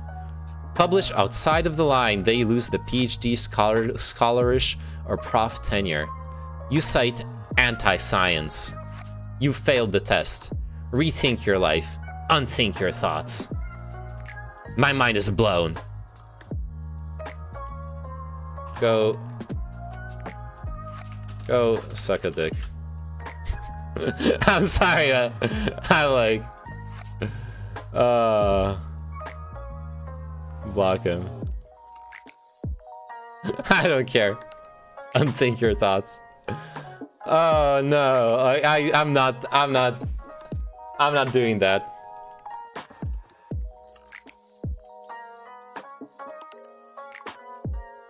Do it now. Unthink them. Unthink them now. Oh, wow, Roserg alt account 234 banned. Got him. Nancy Pelosi with an expert dodge. Uh-oh. Not a big fan of her, honestly. Let's see. Wait a minute, I want a woman. I want a woman. A woman. I want a woman. Okay. Gender equality here. Maybe I don't. Let's see. Abby Martin with the Empire Files. Speaker Pelosi, you just presided over a large increase in the Pentagon budget. This Pentagon budget is already massive. The Pentagon is a larger polluter than 140 countries combined. How can we seriously talk about net zero if there is this bipartisan consensus to constantly expand this large contributor to climate change, which is exempt from these conferences? Military is exempt from climate talks. Uh-oh. I just want to use an example if I can. You know the sea level rise is an important... She asked the question to Nancy Pelosi. Why is this other guy answering? Part of, you know, what's happening to the climate. And I am not a defense person, but I've had so many talks with the Defense Department, with the Navy in particular, about how they have to respond to what's going on. So I really do think that there is no reason why what we're putting together, you know, with Build Back Better and other things can't respond to the Defense Department and have the same impact in terms of reducing emissions. And I do think that the Defense Department is very much aware of the fact that they have to play a major role, both from a strategic as well as, you know, for the good of the world. So I don't see what we're doing in any way, or, you know, increasing the defense budget as being something that's inconsistent with climate action. I really don't. And may I just add that the national security advisors all tell us that the climate crisis is a national security matter. It is, of course, a health matter for our children, the water they drink, the air they breathe, etc. It is a jobs issue between good, clean technologies being the future of our workforce and the training for all of that. It is a national security issue because of the all of the conditions that climate crisis produces. I won't go into all of them, but they are cause for migration, conflict over habitat and resources, and again, a security She challenge dodges like Neo from the Matrix. Yeah, this is and then the fourth, this is like a demonstration of how to talk for 3 minutes without saying anything from both of them. In a responsible way. Now, recognizing what you said, we recognize that as well. And a big user of fuel. There have been many initiatives over time, more successful with more technology, to convert from fossil fuel to other sources of fuel to run the military, because it would make the biggest difference. Transportation. So just like watching your stream, defense, true. These are two of the biggest, that can make the biggest difference in all of that, and that is something we're very, very focused on. As I say, the Defense Department sees this systemically, that we have to stop it as a national security issue, and one way to do that is to stop our dependence on fossil fuels, which exacerbate the climate crisis. With that, I thank you all for being here. Unfortunately, they're telling us they have to clean the room. I didn't know about that. Okay. Clean your room, kids. That's the lesson here. Look, I think Pelosi is cute. Well, good for you. The thing that's happening here, and it's not specific to the military-industrial complex memes, is that we are seeing for years now politicians address climate change with empty promises. Why do you think everyone's committing to net carbon zero emissions by like 2030, 2040, 2050, 2060, whatever? Making a promise, especially one that's in like 20, 30 years that you're not going to have to deal with, is free. It doesn't cost you anything. And it gets people off your back. It's not going to be them who hits net zero. Exactly, yeah. It's dumb. Like, what we want to hear, we don't want to hear empty promises. We don't want to hear net zero emissions in 2050. We want to hear this much money put into revising our infrastructure to switch it over to this renewable energy, replacing big coal plants with nuclear plants. How are we going to handle the fuel budget of the military? Because she talked about the military, etc., etc., etc. Like, we want to hear concrete things that actually impact the reality. Not those bullshit promises. That's why weed is illegal. What? They just want to be those great icons that inspire young people who are actually going to be the ones who deal with climate change. How far down can we pass the buck? Who is actually going to take care of climate change? No one wants to. Literally, no one wants to. Everyone wants it to be the next people who take care of it. So disingenuous. I'm going to take care of it. Oh, good, finally. Finally someone who stands up. Just you wait.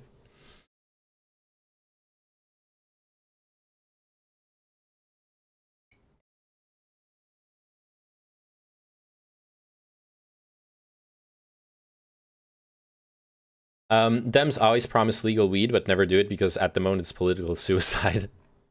We have that here in France too. Come election time, you have a bunch of presidential candidates that start talking about legalizing weed, and they'll never do it. It's just an empty promise. One soggy paper straw at a time, yeah. The next greatest, hottest crypto degenerate Ponzi scheme is here to solve climate change. It's called Klima. I mean, the not in my backyardism is a real big problem in the Democratic Party, yeah. Weed is super legal in the US now. It depends on the state. I think what Kino is talking about is federal legalization. But yeah, federal legalization would be a lot more acceptable in the US than it ever has been, simply because of how many states already legalized it. But here in France, that's exactly what happens all the time. Come election time, like the next year, you'll have every single French politician, a mainstream French politician, at some point mention weed, and then they're like not actually. What's PL? Polish. I speak Polish. If you wanna talk Polish, you can talk Polish in my chat. So for Greek. It's just a list of languages I speak, so you can interact with me in any of those.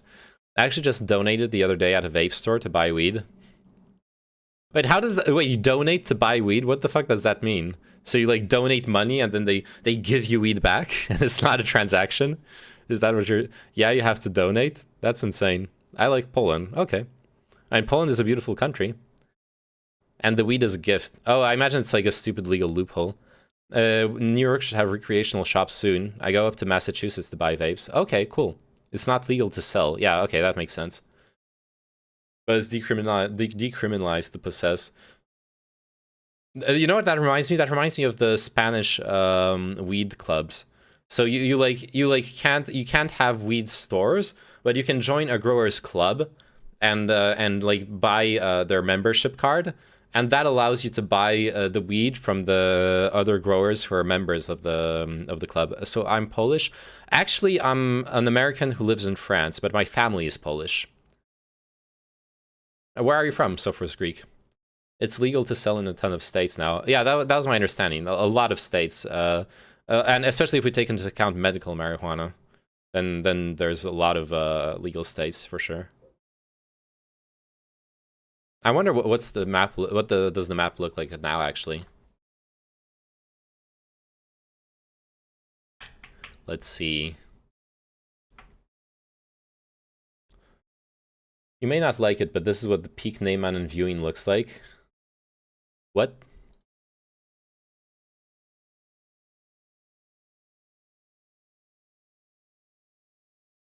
What are you doing?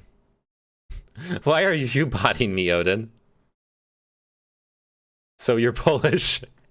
Yeah, sure, I'm Polish. I'm not Polish, but I'm Polish, sure. Medical is like 30, recreational I think is 12. Okay. What are you doing, Odin? Why are you viewbotting me? What are we checking out next? So, some climate change memes. Oh yeah, we're talking about Afghanistan. Not exact numbers though. Okay. Hey Skits. Oh yeah, Skits. I saw you in Illisium's chat a minute earlier. KFC Pro Master Gamer. Hey, how are you doing? Do you have the KFC gaming station? Bree the Bumblebee. Hello. Ooh, lots of new faces in chat. How are you guys doing? Welcome. Yo, I wanna hit up Illisium with that Iraq debate. By the way, what do you think about the current state of LGBTQ in Poland? I think the current Polish government is a Christian fundamentalist government that restricts essential human freedoms, like the freedom to determine your own sexuality and your own gender. And it's been attacking those freedoms through basically like conservative fundamentalist Christian propaganda and actual policies. I'm Will. How are you? I'm doing great. Thanks for asking. Afghanistan React meme. All right, let's check out one more. I'm doing great. No, I haven't had the opportunity to get the KF console yet. Okay. I imagine you're gonna be one of the first people to get it. Afghanistan war pays off big for General Sulai. Another Empire Files video. You love those Empire Files guys, don't you, Magic Turtle?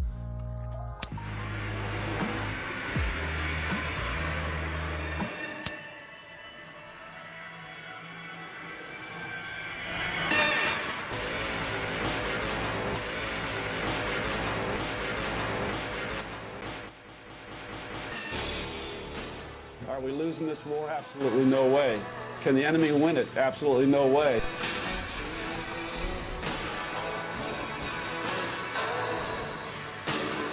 Oh yeah, that's like we already know this, Magic Turtle. That's what we've been hearing this for 20 years. Like American military officials saying that Afghanistan was a wash. Actually, it's a lot of fun to fight them. It's a hell of a hoot. It's fun to shoot some people. Oh my god, that's a horrible quote. It's actually fun to fight him. It's truly spoken like an armchair general who doesn't actually have to fight. Jesus Christ. Yes, it's so much fun to endanger your life so you can murder other people. It's fun to shoot some people, yeah. Nobody can be Robert E. Lee. He's too good. This is out of context, but I'm struggling to understand what kind of context is this in, where you say nobody can beat Robert E. Lee. I assume he's talking about like we can give him the benefit of the doubt and say he's talking about the military tactics. He's not talking about the politics behind it, right? Maybe he's not talking about slavery and how that was amazing, right? Right? Am I on copium, or I think it's reasonable to assume that. National Constitution Center, just some fan service for conservatives. Probably Biden fucked it up by retreating. They shouldn't have gone in Afghanistan in the first place, but once you are in, they should have never left, especially if the Afghan people aren't willing to fight for themselves. I get what you're saying, and that's like a fair perspective, but I disagree. I think Biden bit the bullet on it. And he knew it was going to be a big L in public perception and well, by most metrics, but it had to be done. He had to do something to stop throwing away American lives in Afghanistan. I don't think the majority of Afghan citizens want the U.S. there anymore. Actually, Magic Turtle, that is not true. It's roughly 50-50. Roughly 50% of Afghanis at the time of the in polls at the time of the U.S. Retreat wanted continued foreign military presence, and roughly 50% wanted people leaving. So it's not a majority of Afghan citizens that wanted the U.S. to leave. It was actually a 50-50 split in the Afghan population. Remind this person that the Afghan army bled way more than the U.S. army over the last 20 years. Yeah, that's fair as well. Like Afghans died fighting for their country much more than U.S. citizens did. But the reality is also the elite forces of the Afghan army were mismanaged. A lot of things went wrong during the retreat that the U.S. didn't have control over. Overall, I personally respect Biden for biting the bullet on it. It's been years and multiple presidents promising that the U.S. would get out of there, and Biden finally actually did it.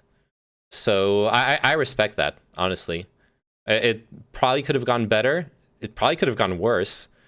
But at least he did it. I would question the validity of such data, meaning like the percent of Afghanis that wanted the U.S. there.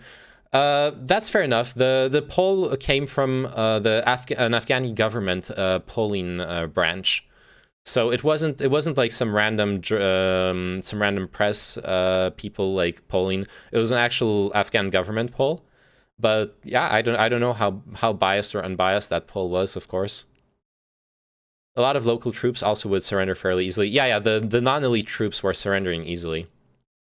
If the Afghani people really wanted their freedom and they had the equipment and training to crush the Taliban, but instead they just gave up.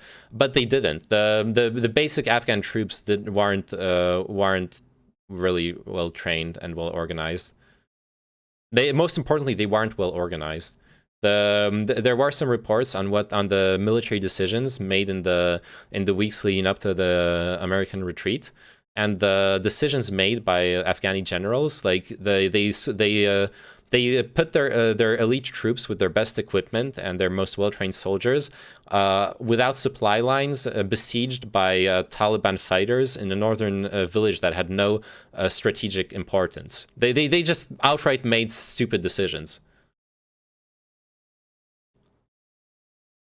because they weren't willing to fight. I think it's important for us as Westerners to not let them immigrate here. That's a whole other thing. First off, if you're American and you don't want people who helped the U.S. Army in Afghanistan to immigrate when they were promised visas or green cards, that is disgusting.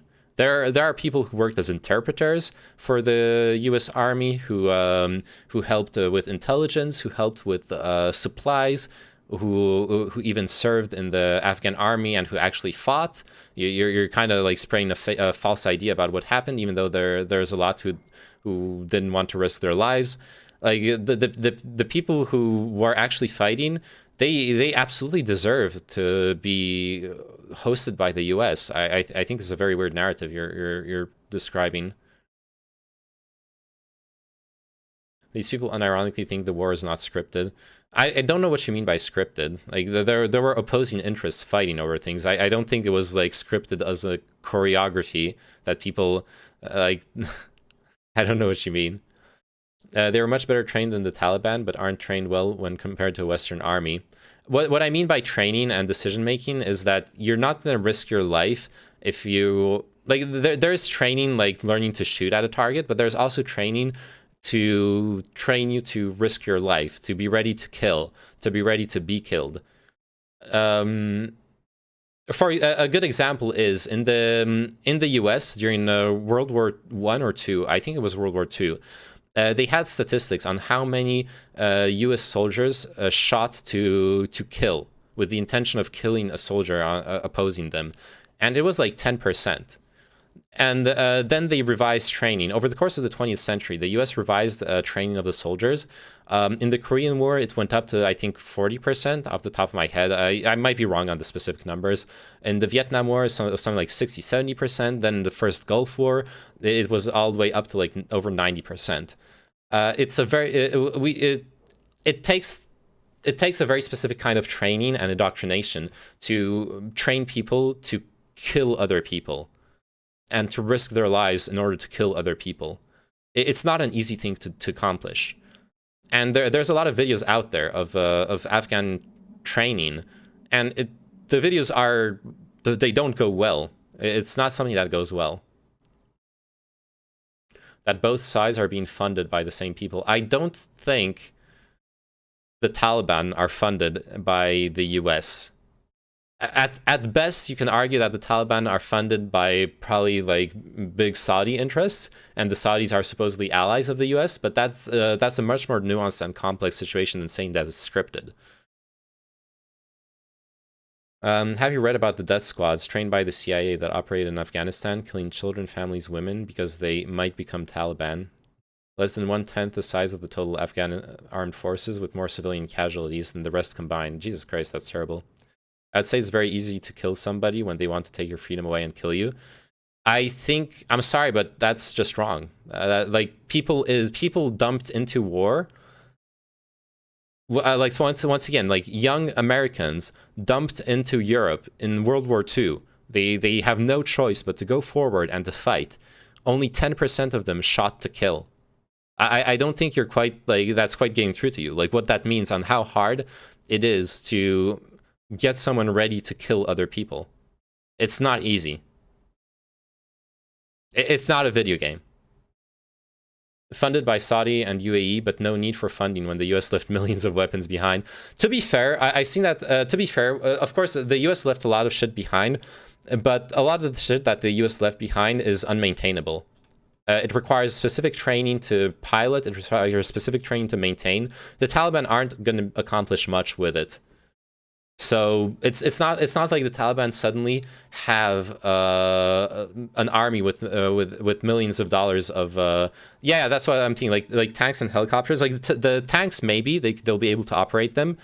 The helicopters, not so much. The small arms, they obviously can operate them, and they're really good, but they don't have access to the ammunition. The ammunition for once they run out of ammunition for the weapons left behind by the U.S. Army, they're like that's going to be it. The U.S. Army isn't going to sell them more ammunition, right? But yeah, sure, they have a lot of high-quality weapons for now. Absolutely. I grew up in a hunting/military family, so I guess I have a different perspective on this. Absolutely, yeah. Well, you're already conditioned and trained to shoot at living things like animals. And I still wonder, like, maybe you feel confident in that, and maybe you are. Maybe you are that the 10%. 10% is a lot of people. But, like, once again, maybe you are in the 90% of people. Maybe faced with the gravity of taking someone else's life, you might freeze. And that's like normal human reaction is all I'm saying. But maybe you aren't. Maybe you are one of the 10%, and like you're used to killing animals, so like it's obviously not that big of a step for you, of course. Apparently, the Taliban don't even like the American helicopters because they trained on Russian models. So that makes sense. Helicopter training is one of the hardest pilot trainings in like in the world. It's supposedly really hard to pilot a helicopter. I guess I am the 10% then, huh? Yeah, maybe you are. Like 10% is a lot of people. I'm not gonna tell you aren't. No, you can't kill people. I challenge you. Go out and kill some people. Please don't. In Minecraft, okay?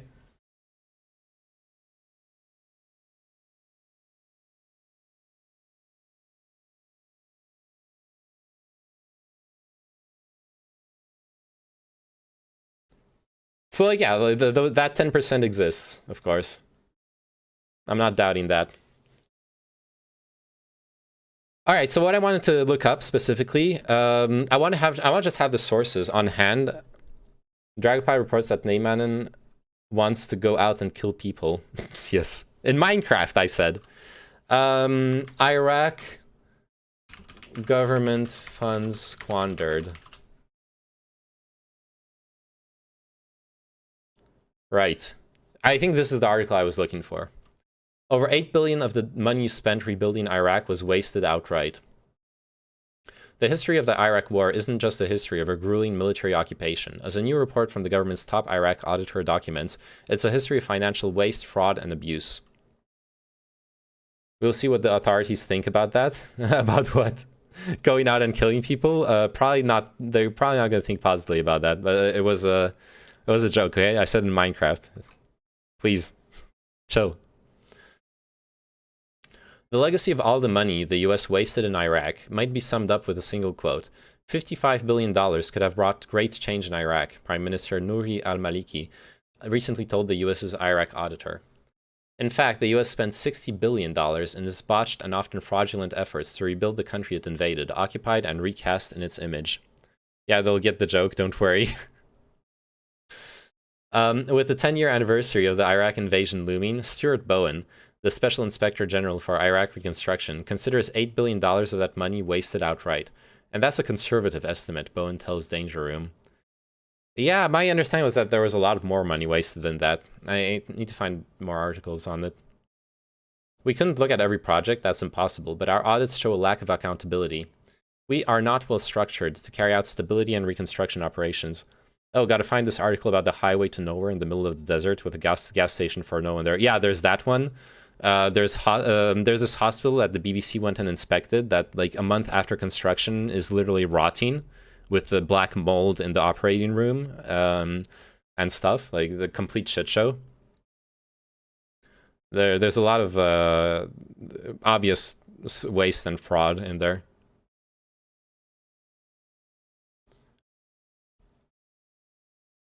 Bowen is only looking at reconstruction money, not the cost of military operations, which totaled over $800 billion. But on Wednesday, Bowen's office released a mammoth final report into the botched reconstruction, which cost the U.S. taxpayers on average $15 million every day from 2003 to 2012, all for dubious gain. It turns out there wasn't just one way to waste all that money. Some projects got started and never finished, like a prison in Diyala province, shown above, that languishes unbuilt. Oh, that's this photo. Nearly 9 years after the government spent $40 million to build it. Other contracts went to cronies. The top contracting officer in Hilla awarded $8.6 million to contractor Philip Bloom in exchange for bribes and kickbacks, expensive vehicles, business-class airline tickets, computers, jewelry, and other items. Still others got needless cash infusions. One unspecified school requested $10,000 for refurbishments and got $70,000.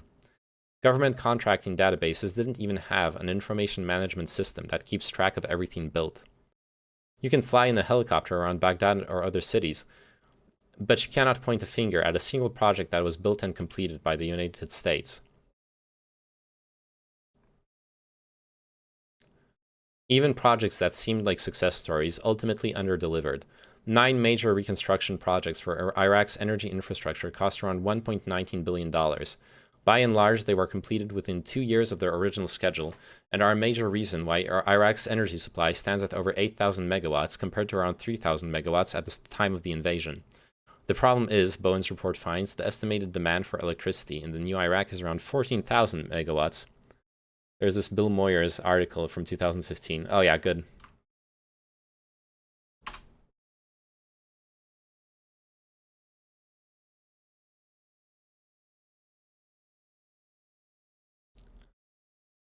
Remember watching an interview at a school that was built by the US and then subsequently bombed and destroyed by the US in Iraq? Oh, that's just sad. I shouldn't be laughing at that. That's actually just sad. Lots of factors contributed to the misspent or missing cash. Rarely was it clear which of the alphabet soup of government agencies was in charge of the disbursement. The US was overeager to hand over construction projects to Iraqis that lacked the capacity to finish them. Contractors flooded Iraq. There are nearly 174,000 contract personnel in Iraq in 2009, a larger force than the US military ever fielded, but a persistent lack of sufficient contracting personnel in Iraq weakened acquisition support, hampering project outcomes. Bowen's report concludes. The report considers the 2003 purge of Sunnis from the Iraqi government to be the bureaucratic equivalent of the Baghdad looting that occurred in the occupation's early days. Some US reconstruction cash ended up being wasted during attempts to mitigate waste. A case in point was an effort the military loved, called the Commander's Emergency Response Program. As the name indicates, the program was basically walking around money, distributed at the discretion of military commanders to hire Iraqis to work on short-term, high-value projects, thereby bringing economic dynamism, and an alternative to insurgency to impoverished Iraqis. Neyman, maybe you are part of the 10% as well. I don't think so. I've never shot a gun. I do plan. I need to like arrange some paperwork, but I do plan on doing like an IRL stream at a shooting range, like maybe next month or something. Here in France, it's absolutely legal to go shoot for sport in a shooting range, and I could even eventually own a gun with once I go through the like paperwork hoops. But I need to get my criminal records, a bunch of stuff to show to the shooting range, etc. But I think it would be an interesting experience to learn to shoot a gun in like a safe environment like that. So like I want to do it. But all that regardless, could you also carry a gun? No, carrying a gun is only allowed if you're either police, military, on active duty. If you're, there is an exceptional permit that the government sometimes awards people if you can prove that you're under imminent threat of like assassination or something of the like. Then it's very rarely given out, but then if you can prove that, then the government can allow you to concealed carry a gun. And hunting. Hunting is legal in France. So if you have a hunting permit and you're in a hunting zone, you're obviously open carrying your hunting rifle, right? So those are the only. Otherwise, if you're transporting your gun, it has to be locked up in like in a case. There's like a specific legal protocol that you have to follow in order to be able to transport your private gun. Otherwise, you're doing something illegal. Makes me think of that Jon Stewart bit when like 60k guns and a shit ton of money disappeared and the Pentagon said they misplaced them as a clerical error. Yeah. It is a good experience I think most people should have at some point. I don't know if people should have it, but I played CSGO for like years. I wanna experience it, that's all. I'm curious. Yeah, where was I at? To this day, Bowen finds it's impossible to say what the $4 billion program actually bought. Commander's record keeping was inexact and incomplete. This renders suspect commander narratives, academic studies, and other analyses that claim success based on that data. That includes $370 million that commanders famously used in 2007 and 2008 to pay Sunni insurgents not to fight. What? Yet the program was exported to Afghanistan. Uh-oh. Oh no.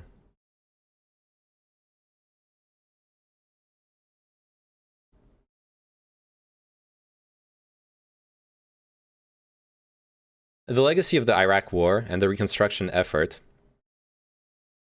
will be debated endlessly. One argument holds the US should not attempt to destroy and then rebuild a foreign country it doesn't understand. Wow, what a brave yet controversial statement. When I was in Paris a couple of months ago, there were a lot of military members open carrying guns. They didn't have any muzzle awareness, though, got flagged like 5 times in one day. Yeah, the thing is, so I'm sure you've heard about the terror attacks in Paris from what it was now, like 6 or 7 years ago. 7 years ago. Ever since then, military have been regularly deployed in Paris and across France with assault rifles. They aren't supposed to flag civilians. They like walk around with their gun, you know, like holding their gun like this with the muzzle pointing at the ground. But sure, if you pass next to them, then you're gonna pass in front of their muzzle. They aren't supposed to be like flagging people like this, but they aren't gonna go out of their way. From what I've seen, they all have trigger discipline. Like none of them, they're all like on the guns are have their like safety on. None of them have their fingers on the triggers or whatever. It does make me feel unsafe just because I feel uncomfortable walking around, you know, a lethal weapon. But I don't know. I didn't feel threatened by it. Even like, yeah, I don't know. You've been stun locked. Have you tried a katsu burger? What is a katsu burger? But yeah, the police have ever since the terror attacks, the police have exceptionally been allowed to deploy with assault rifles as well. I've seen police deployed in areas with like old FAMASes, like French military surplus. So you can actually see police walking around with assault rifles as well. I remember seeing one of them with a really old rifle, like with a wooden stock. You can tell it was some old military surplus shit. And I was curious. I walked up to him and asked him a couple of questions because it looked like it was a semi-auto rifle. It looked so old. But so I asked him, and he actually told me it was an actual automatic rifle. And he explained the whole like law thing that with the terror attacks, police are now allowed to deploy with automatic rifles for specific operations and stuff. So yeah, there you go. That's what I got to say on this subject. Dang, didn't realize open carry was a thing in France. Thought it was mostly an American thing. Only military and police, Magic Turtle. And police only in specific operations, like anti-terror patrolling operations. You are not allowed to open carry in France unless you're like hunting, literally. If you're just a civilian. And even if you're police, ever since the terror attacks, you're allowed to concealed carry off duty. But it's like you're concealed carrying.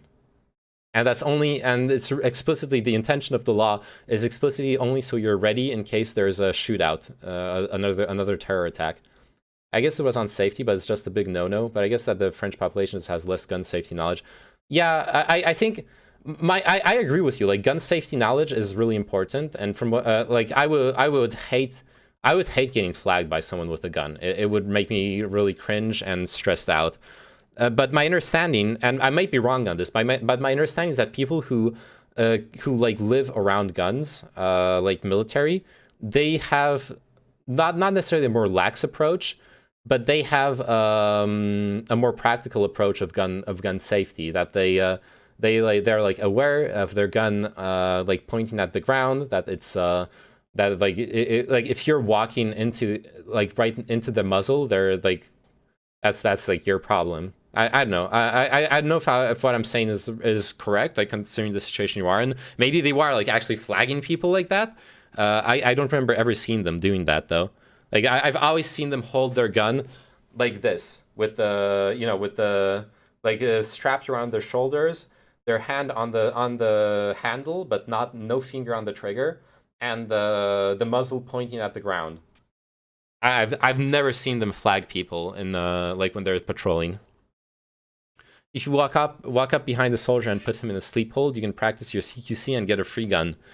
Yes, and considering they always patrol in groups of 3 or 4, you can also get beaten up by a bunch of like young, highly trained military people. Dude was literally holding his barrel horizontally. Okay, that's a no-no. I've never seen that, but that's 100% cringe, ProMaster. I'm sorry. I didn't want to like gaslight you. Like that's 100. I agree with you. That's bad. He should never have been holding his barrel horizontally, unless he's like in a situation where he needs to be ready to shoot, obviously. But if he's just patrolling, then no. That's a big no-no. I 100% agree with you. That's a very weird thing to do. Yeah, what I was imagining was like once again, the gun strapped around the shoulders, pointed towards the ground, but like it's not pointed straight at the ground. So if you walk right next to them, then you're gonna walk into the muzzle. I don't know. But yeah, no, what you're describing is terrible. I agree with you. Low ready would be the term. Okay, that's the term. Okay. If you say so.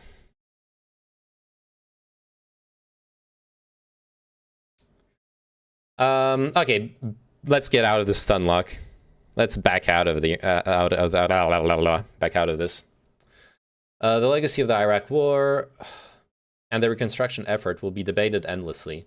One argument holds the US should not attempt to destroy and then rebuild a foreign country it doesn't understand. Bowen doesn't go that far. Unrealistic, he says. Agnostic on the wisdom of open-ended nation-building missions, Bowen contends that the US can't afford to do them in ad hoc ways, as experience teaches they require much greater structural oversight over the dump trucks full of cash that they require. But that hasn't happened. The US government is not much better prepared for the next stabilization operation than it was in 2003, his report laments. What is the nature of the disagreement regarding Iraq? Illisium has told me time and time again that he considers Iraq to be compared to Afghanistan to be a success story in American intervention. Dictator was deposed. I'm going to strongman his stance, right? His stance is that a dictator was deposed, a democracy was implemented, the democracy is relatively stable, the elections are seem to be legitimate, and the people's will is being enforced, right? Are you American? It says in your about me section, it says you're Polish American. Yeah, I'm an American citizen. I was born in the USA, but I live in France. I live in Paris. So Illisium believes that Iraq is an example of success, mostly because he believes in the stability and success of the government. Sorry if that was no worries. I don't mind repeating. I realized repeating what the stream is about and where I'm at in the stream is just a normal part of streaming, honestly. It's something that I have to get used to doing by even if I'm not prompted to do it.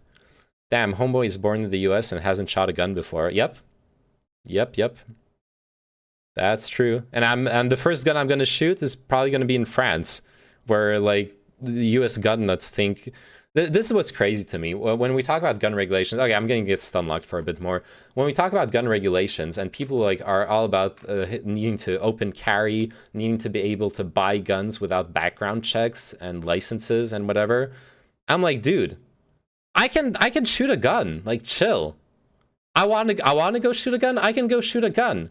I just got to make like guarantee to a bunch of people that I'm a responsible citizen, that I'm not a criminal, that I'm not psychologically unstable, and then I can go shoot a gun. Like, what's the big deal? I don't know. As you can tell, I'm not really. I don't mind the Second Amendment, but with strong limitations. I don't feel safe walking down the street and having to consider that every single person around me might have a gun. I understand that some people believe that makes them safer. I believe the opposite. I believe that makes me less safe. So guns are a good tool. So I believe everybody except criminals and people on meds should be able to at least concealed carry. Illisium is streaming. I know. I checked out his stream earlier and I saw his stream title, Senpai Chao. I'm actually getting ready to debate him. Okay. I gotta work on my gestures and speech rhythm.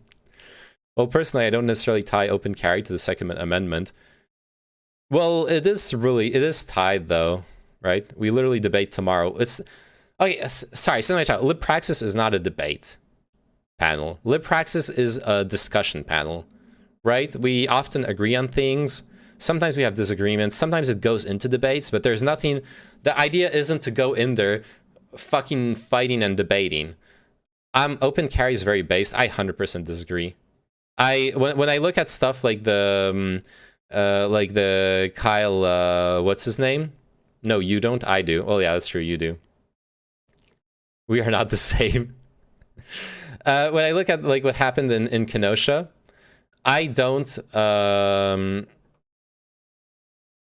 think it makes any sense to have someone be allowed to walk into a volatile situation open carrying a gun. It's a de facto escalation of the potential violence in any given situation.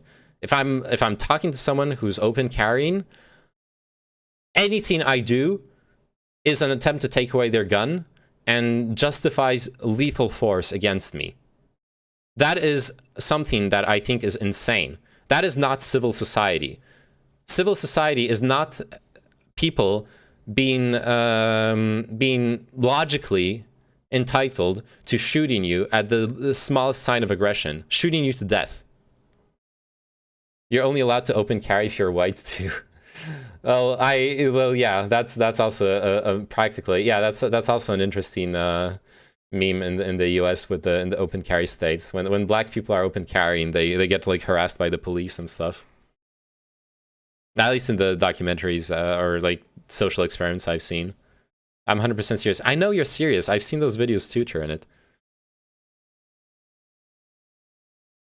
Now I don't mind guns for sport and stuff like that.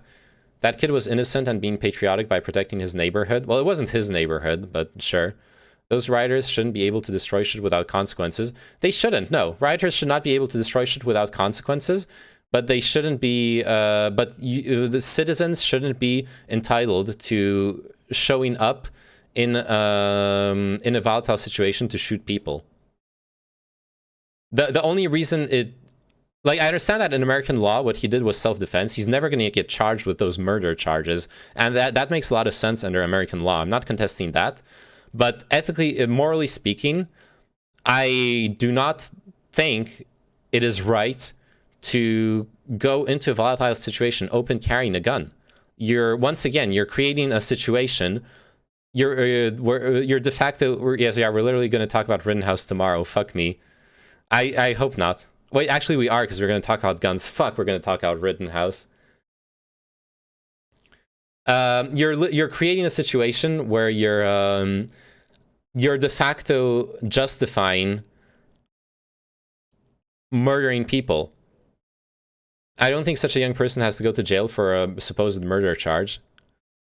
Yeah, but he's not going to get a murder charge. He, for the most part, what he did under American law is self-defense, because he was entitled, like the judge himself, I don't remember where I read that, but I read that the judge himself said that the self-defense versus murder charges are going to be judged independently of all the other charges, just on the face of what happened. And it seems that what happened, at least, well, the other people are dead, so they can't testify against what Kyle Rittenhouse is saying. For the most part, there's video evidence, but there isn't video evidence of the first shooting, if I recall correctly. But the first shooting, there's the other guy's dead, so he can't testify against it. But according to Rittenhouse, he got jumped. If that's what happened, then that's justified self-defense. Then the other people also attacked him on film, so that's justified self-defense. So he's not going to get a murder charge. That's pretty much it. KFC, honestly, I just don't. First off, this is like a fundamental thing. I don't believe property is really usually worth human lives. Human lives are pretty invaluable things. in general. So that's already a question of principle.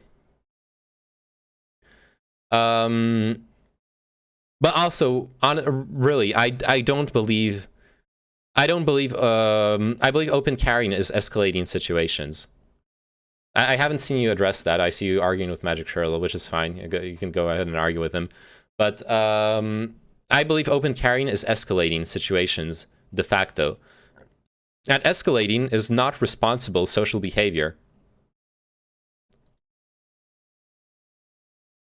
Yeah, I disagree with this. By attacking Rittenhouse, you're defending the rioters. No, you can say that both things are bad. The things aren't black and white in life. You can have nuance looking at situations. That's just objectively false. Anyways, I'm moving on. Enough of the gun stun luck. Let's get back to Iraq. We got scammed by government contractors in Iraq and Afghanistan. Let's begin with the $12 billion in shrink-wrapped $100 bills, Iraqi oil money held in the US. The Bush administration began flying it into Baghdad on C-130s soon after the US troops entered that city in April 2003. Essentially dumped into the void that had once been the Iraqi state, at least $1.2 to $1.6 billion of it was stolen and ended up years later in a mysterious bunker in Lebanon. And that's just what happened as the starting gun went off. This never ended. In 2011, the final report of the congressionally mandated Commission on Wartime Contracting estimated that somewhere between $31 billion and $60 billion had been lost to fraud and waste in the American reconstruction of Iraq and Afghanistan. In Iraq, for instance, there was that $75 million police academy, initially hailed as crucial to US efforts to prepare Iraqis to take control of the country's security. It was, however, so poorly constructed that it proved a health hazard. In 2006, feces and urine rained from the ceiling in its student barracks, and that was only the beginning of its problems. When the bad press started, Parsons Corporation, the private contractor that built it, agreed to fix it for nothing more than the princely sum already paid. A year later, a New York Times reporter visited and found that the ceilings were still stained with excrement, parts of the structures are crumbling, and the sections of the buildings are unusable because the toilets are filthy and non-functioning. This seems to have been par for the course. Typically enough, the Khan Bani Sad Correctional Facility, a $40 million prison Parsons also contracted to build, was never even finished. And there were hardly isolated cases or problems. These were hardly isolated cases or problems specific to Iraq. Consider, for instance, those police stations in Afghanistan believed to be crucial to standing up a new security force in that country.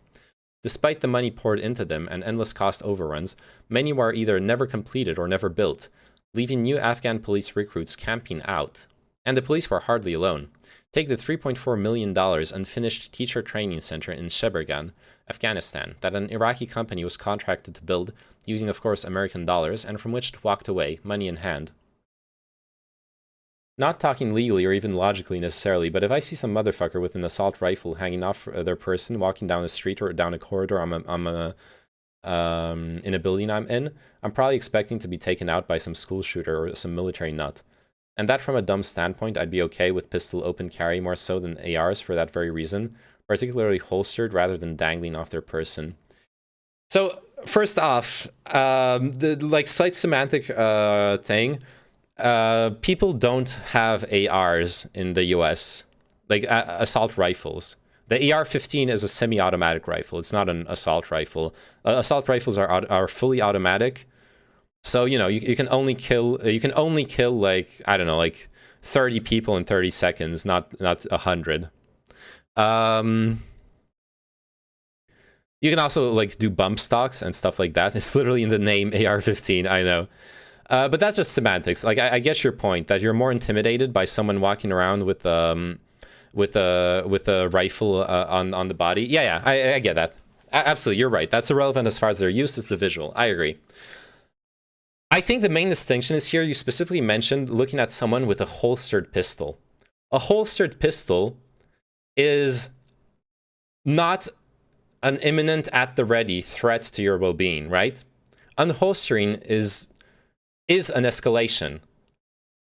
Literally, all someone holding a rifle in their arms needs to do to escalate the situation is point it at you. Someone who has a holstered gun has several steps. They can first unclip the holster with their hand at the ready. That's what police do, right? First, they unclip the holster, their hand at the ready on the gun. They're ready to pull it out, but they're not pulling it out. They understand that that is a first step of escalation. Then they might pull the gun out, but keep it pointed at the ground. That is a second step of escalation. Finally, if they believe that there is an imminent threat to their well-being, or they have to stop someone, they will lift the gun and actually point it at their target. Whereas with you're right that with someone open carrying is actually only one step away from shooting people as far as escalation goes. And that was my point towards KFC Promaster Gamer when I was talking about escalation. Just openly handling a rifle in open view is an escalating situation. It's irresponsible, I believe. So I agree with you. And why stick to buildings when there were those Iraqi roads to nowhere paid for by American dollars? At least one of them did at least prove useful to insurgent groups moving their guerrillas around, like the $37 million bridge the US Army Corps of Engineers built between Afghanistan and Tajikistan that helped facilitate the region's booming drug trade in opium and heroin. Nice. In Afghanistan, Highway 1 between the capital Kabul and the southern city of Kandahar, unofficially dubbed the Highway to Nowhere, was so poorly constructed that it began crumbling in its first Afghan winter. And don't think that this was an aberration. The U.S. Agency for International Development, USAID, hired an American nonprofit, International Relief and Development, to oversee an ambitious road-building program meant to gain the support of rural villagers. Almost $300 million later, it could point to less than 100 miles of gravel road completed. Each mile of road had, by then, cost U.S. taxpayers $2.8 million instead of the expected $290,000, while a quarter of the road-building funds reportedly went directly to IRD for administrative and staff costs. Needless to say, as the road program failed, USAID hired IRD to oversee other non-transportation projects, of course. I'm also referencing people that have ARs in slings or safe hangs, where it's dangling off their body. To use a dumb analogy, it's like someone walking with a rocket launcher versus a stick of C4. They both have similar levels of lethality, but the visual alone creates more of a threat response in principle in people. But I'm saying that the threat response is not just a perception thing. There's actually justification in how quickly it can escalate to a lethal response. Someone with a stick of C4 needs to actually plant a timer and a fuse. It needs to plant a fuse, and activate the fuse. Someone with a rocket launcher, well, they need to arm the rocket launcher and aim, etc. But there's one is closer to the lethal response than the other one. Though both are really fucking scary. In these years, the cost of reconstruction never stopped growing. In 2011, McClatchy News reported that U.S. government funding for at least 15 large-scale programs and projects grew from over $1 billion to nearly $3 billion, despite the government's questions about their effectiveness or cost. The gas station tomorrow. Okay, we have roughly the idea on the squandering of money in Iraq, but I want to just double-check. Stability Iraq government. Because that's something that Illisium is going to hit me up with.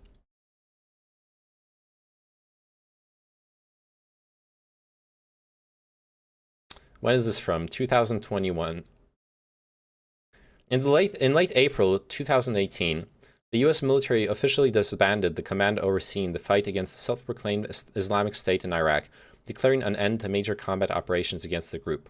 More than 5,000 U.S. service members remain in Iraq as part of a train, advise, and assist mission bolstered by NATO troops to help train the Iraqi military and stabilize the country. No need to respond as this is like a perma-stun lock, but I'm comparing this like to like, either gun in hand or in the pistol example, or holstered and rifle example, it'd be in a sling or safe hang. Yeah, I get it. I get it. And, well, a sling or safe hang would feel less threatening, I guess. A coalition of parties, led by Shiite cleric Muqtada al-Sadr, won a surprise victory in Iraq's parliamentary elections in May 2018, raising questions about Iranian influence in Baghdad and the future of U.S. troops in Iraq. In October 2018, Bagham Saleh was the elected president of Iraq. Saleh then named Shiite politician Adel Abdul Mahdi, a former vice president and oil minister, as prime minister and charged Mahdi with forming a government. Mahdi had emerged as a consensus candidate following months of negotiations between the two largest Shiite-led factions in parliament. In addition to overseeing the reconstruction effort, Mahdi's government faces immediate challenges in addressing protests that turned violent in the fall of 2018, particularly in the southern city of Basra. In 2014, the Islamic State advanced into Iraq from Syria and took over parts of Anbar province, eventually expanding control in the northern part of the country and capturing Mosul in June 2014. Former President Barack Obama authorized targeted airstrikes against Islamic State militants in Iraq and Syria, and the United States formed an international coalition that now includes nearly 80 countries to counter the Islamic State. After leading an international coalition to regain territory taken by the Islamic State, the United States has an interest in preventing a resurgence of the militant group and supporting a stable government in Iraq.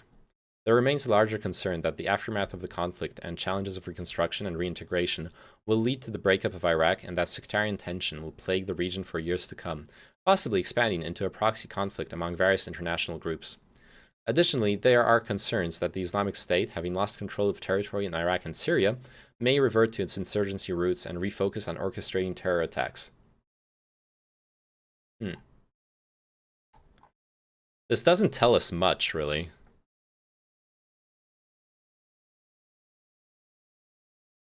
This really doesn't tell us much.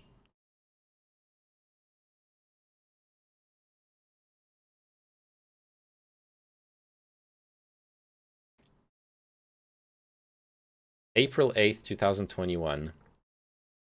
Diplomacy could offer breathing space for a government pinned between Iran and the United States. As Iraq's government struggles to build stability in the face of economic decline, COVID, political protest, and periodic violence, it may see new hope for some maneuvering room in its narrow political space between the United States and Iran. One day after US and Iranian officials agreed through intermediaries to work towards restoring the 2015 accord over Iran's nuclear program, American and Iraqi diplomats announced an intent to remove US combat forces from Iraq. Both initiatives face deep uncertainties, but if successful, they could widen Iraq's difficult path towards peace. Wait, US and Iranian officials agreed to work towards restoring the 2015 Iran nuclear program accord? That's huge! That's fucking huge! That's really poggers! That is a huge step in stabilizing interest in the region. I didn't know about that. Wait. Iran nuclear deal. 1 day ago, Iran wants US assurances it will never abandon nuclear deal if revived. They need that. Trump did so much damage to US foreign policy, like diplomacy, by revoking that.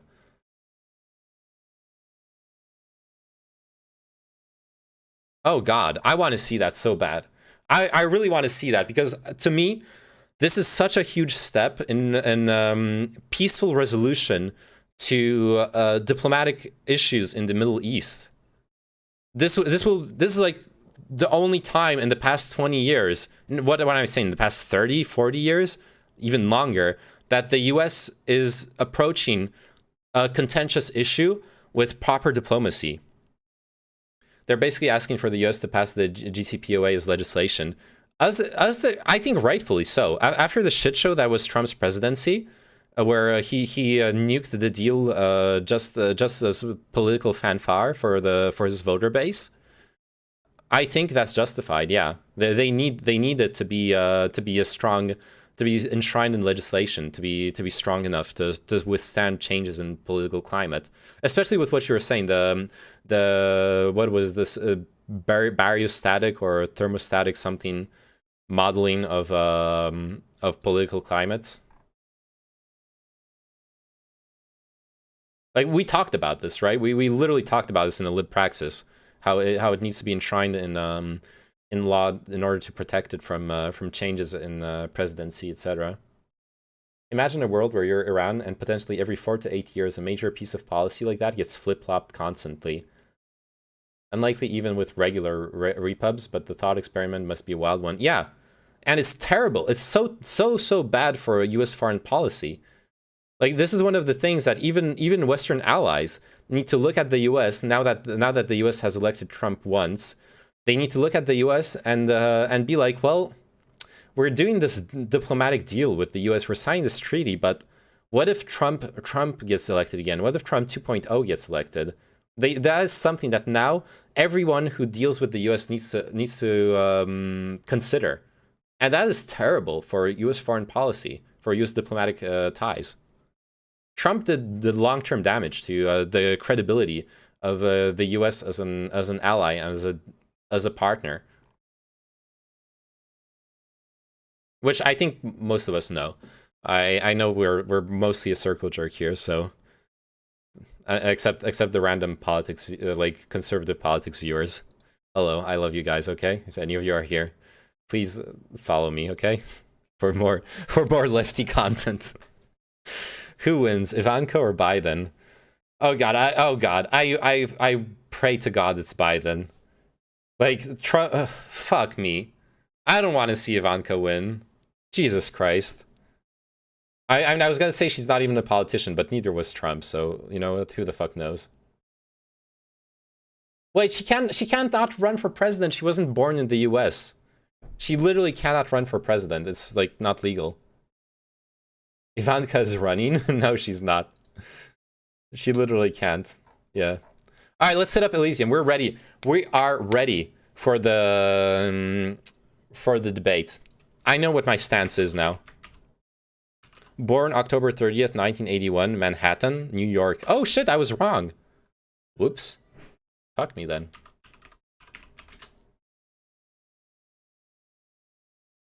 Is he still streaming? Oh, he is. It's basically that. Unironic.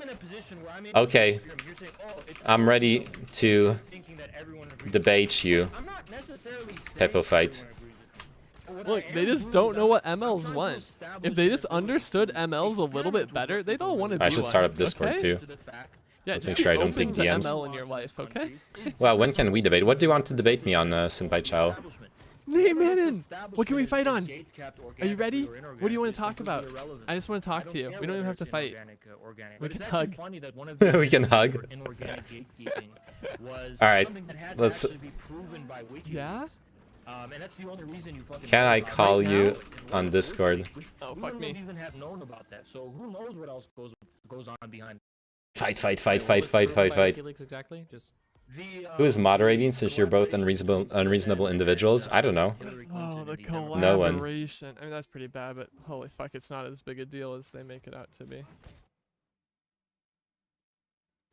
Alright, do you think I can call him on Discord? I probably need to wait until he like finishes his fight and whatnot, right?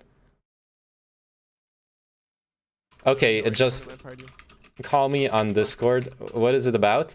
A moderator. Wait, am I blind? I don't see it. Fuck you for baiting us to talk about guns tomorrow, to talk about Rittenhouse, yeah. No, fuck that, instigate. Where's Name Menon's Discord? Where did it Oh, go? he's going on my Discord, okay. Where did it go? Where did it go?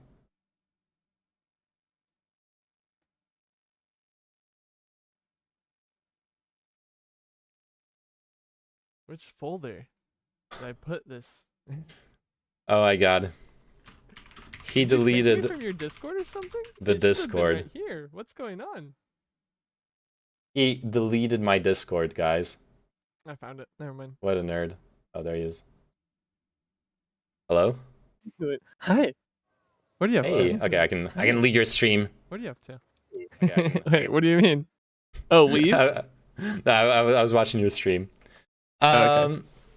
You want to do camera like cams or just chat? I'm okay with either.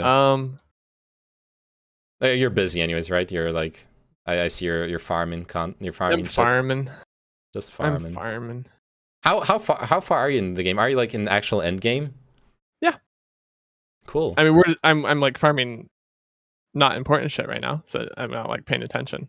It's not anything important. But yeah, like we're pretty close to maxing the stuff out. The cams would actually be hard because if it's being used, if it's being used for the stream to make it get like pull into Discord as well. I don't know. I could try actually. I'd rather test it sometime when I'm not streaming instead of trying to do it at the same time. All right. That's cool. You can just imagine My great VTuber. Yeah, that's fine. I'll just have your stream open on my stream if anyone wants. Okay. If you don't mind me restreaming yours, of course. Not at all. You can Cool. you can watch me run around in circles killing pirates. Yeah, it's background content. Okay. Look at this. I stream and you talk to me. It's amazing. Yes, it's amazing. Wow, it's like your Wow. fucking title is correct. Yeah, I completely forgot we were supposed to talk about this. So the thing is, look, I've been bothered by the fact that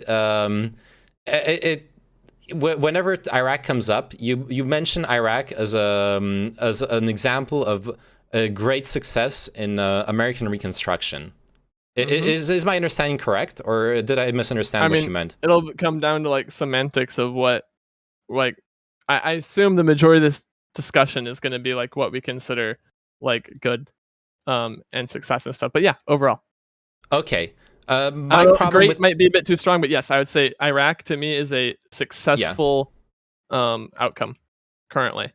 Okay. My problem with that is specifically that what I've seen is that Iraq, as far as its reconstruction goes, was a great example of how U.S. contractors and even U.S. agencies have plundered both U.S. taxpayer money flagged for Iraqi reconstruction and the funds seized from the Iraqi government to no benefit of the Iraqi people. The contracting projects have gone unfinished, some not even started. Those that were actually finished have ended in shit shows, hospitals with black mold a month after their construction, police stations with sewage leaking from the roofs, highways to nowhere, roads that were supposed to cost $300,000 per mile, costing $3 million per mile and not even being finished. All sorts of horror stories of an absolute shit show contracting, as well as more important, a general systemic issue that shows how little U.S. operators on the ground there really cared about the reconstruction, which is that there was nearly no proper oversight in auditing. There is a specific article here that has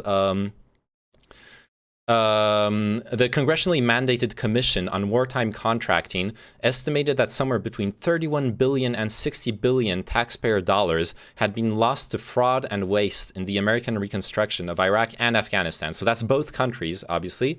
But considering that it's $60 billion that were flagged to go to Iraq, that doesn't leave a lot of money that would have been spent on actual that was exempt from fraud and wastefulness. You know what I mean? So like that's that. As now to strongman your argument. From what I can tell, the Iraqi democracy seems to be definitely seems to be working better than the Afghani one. The government seems far more stable. Obviously, they don't have to contend with the Taliban, but they did have to contend with Daesh with the strong foreign support. But that seems to be that seems to have been successful. Okay, so that's like my stance. Like I acknowledge a certain amount of success, perhaps in the democracy, but that honestly, let's also put like credit where credit's due. That's also maybe because the Iraqi people showed up to successfully run their country with foreign help, sure. But I think the Dick Cheney, Karl Rove being key shareholders in those contracting companies that then plundered both U.S. and Iraqi taxpayer money is an absolutely disgusting display of unethical behavior from supposed saviors and reconstructors. Sure. That's my stance. Okay. I would love. I don't doubt the article at all. Mm-hmm. 60 billion seems rather low for the amount of reconstruction money that went into Iraq. That was the U.S. money. That was not the money that was seized from Iraqi accounts. So there was more money in total flagged for reconstruction, but the 60 billion is the money that the. So like, what percentage of that is that? I don't know. I would have to like go into the Commission on Wartime Contracting report. I assume to get the exact percentages, like what is what. Yeah, like we can just get rough. Yeah. And I don't have it. And that was in 2011, so like obviously more money was spent since then. But the article I have here, they have a link towards a Huffington Post article that's supposed to quote the Commission on Wartime Contracting, and the Huffington Post article is a dead link.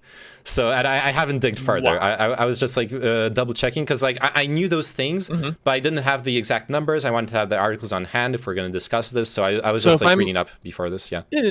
And if I'm understanding you correctly,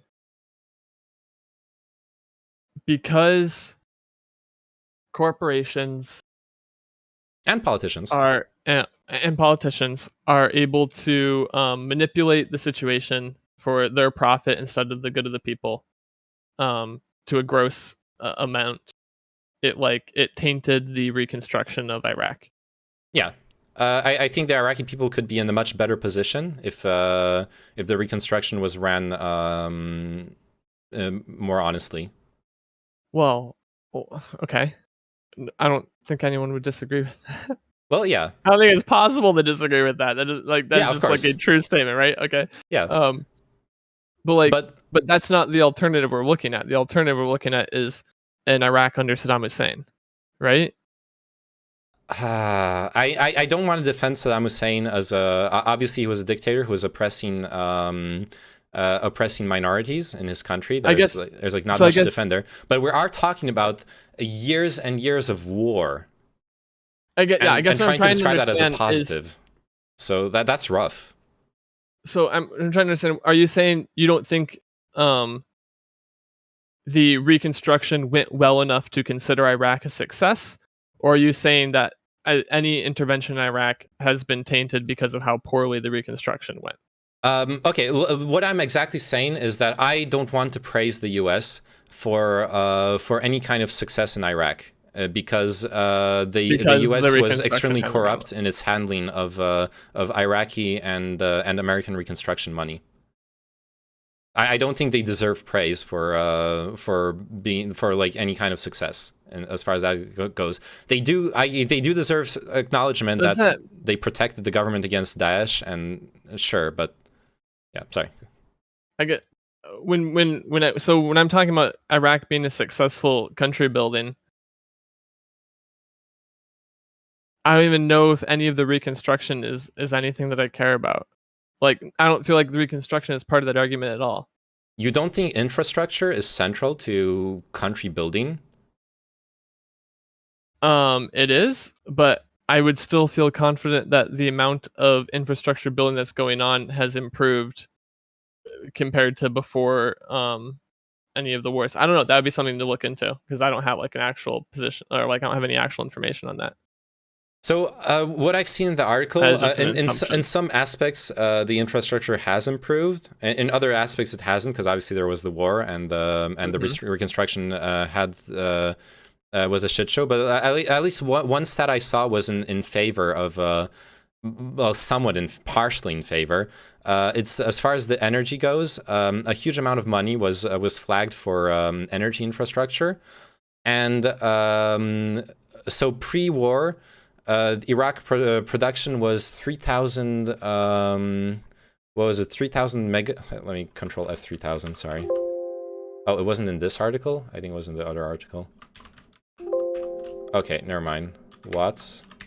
Oh yeah, 3,000 megawatts at the time of the invasion, and after $1.19 billion spent, it's now after 2 years.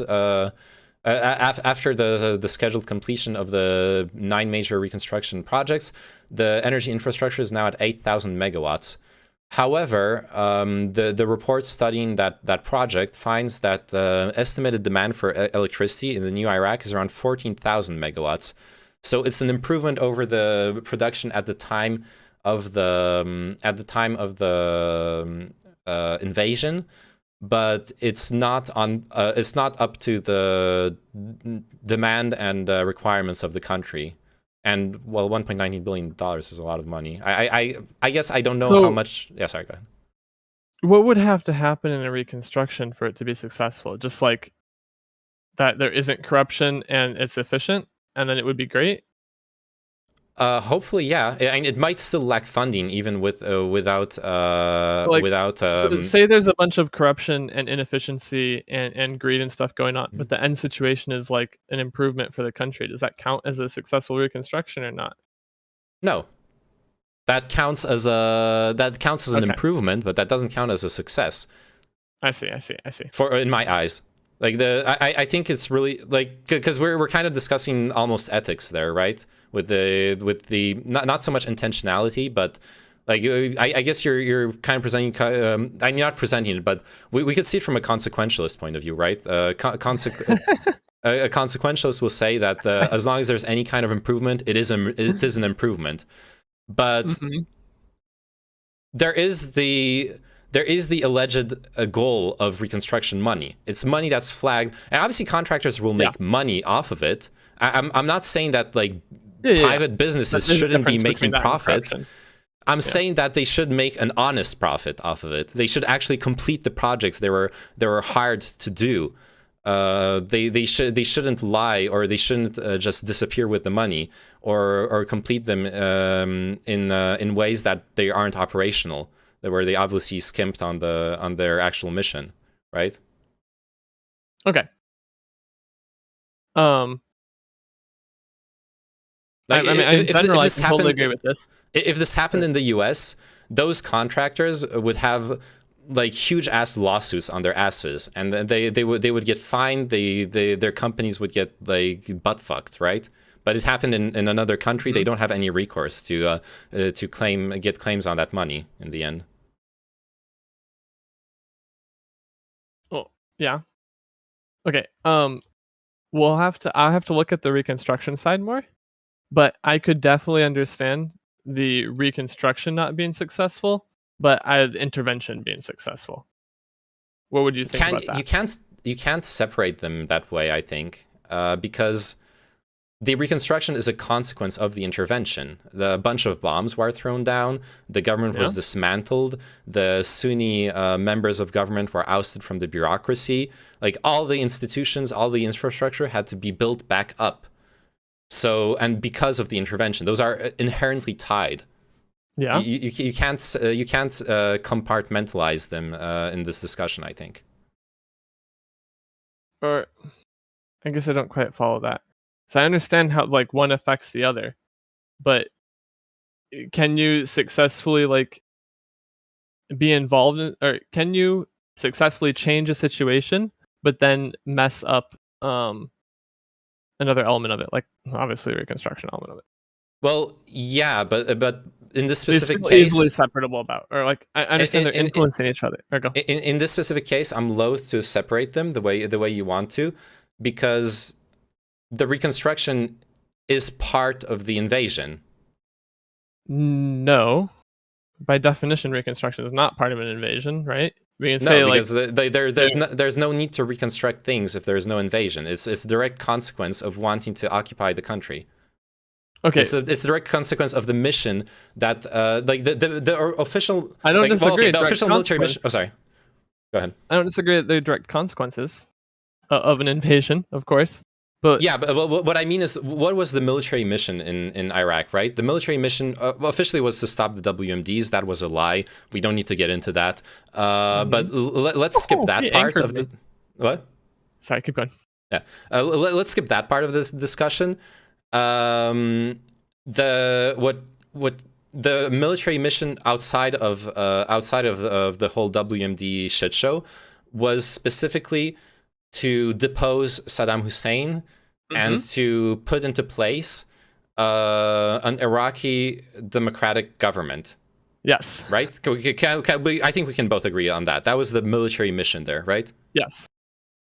Yep. A government relies on not just bureaucracy, which is part of the reconstruction, where like some of the things being reconstructed were police stations, roads that will allow the government to go around collecting taxes, enforcing law, etc., etc. Those are important parts of infrastructure that is central to a government's power.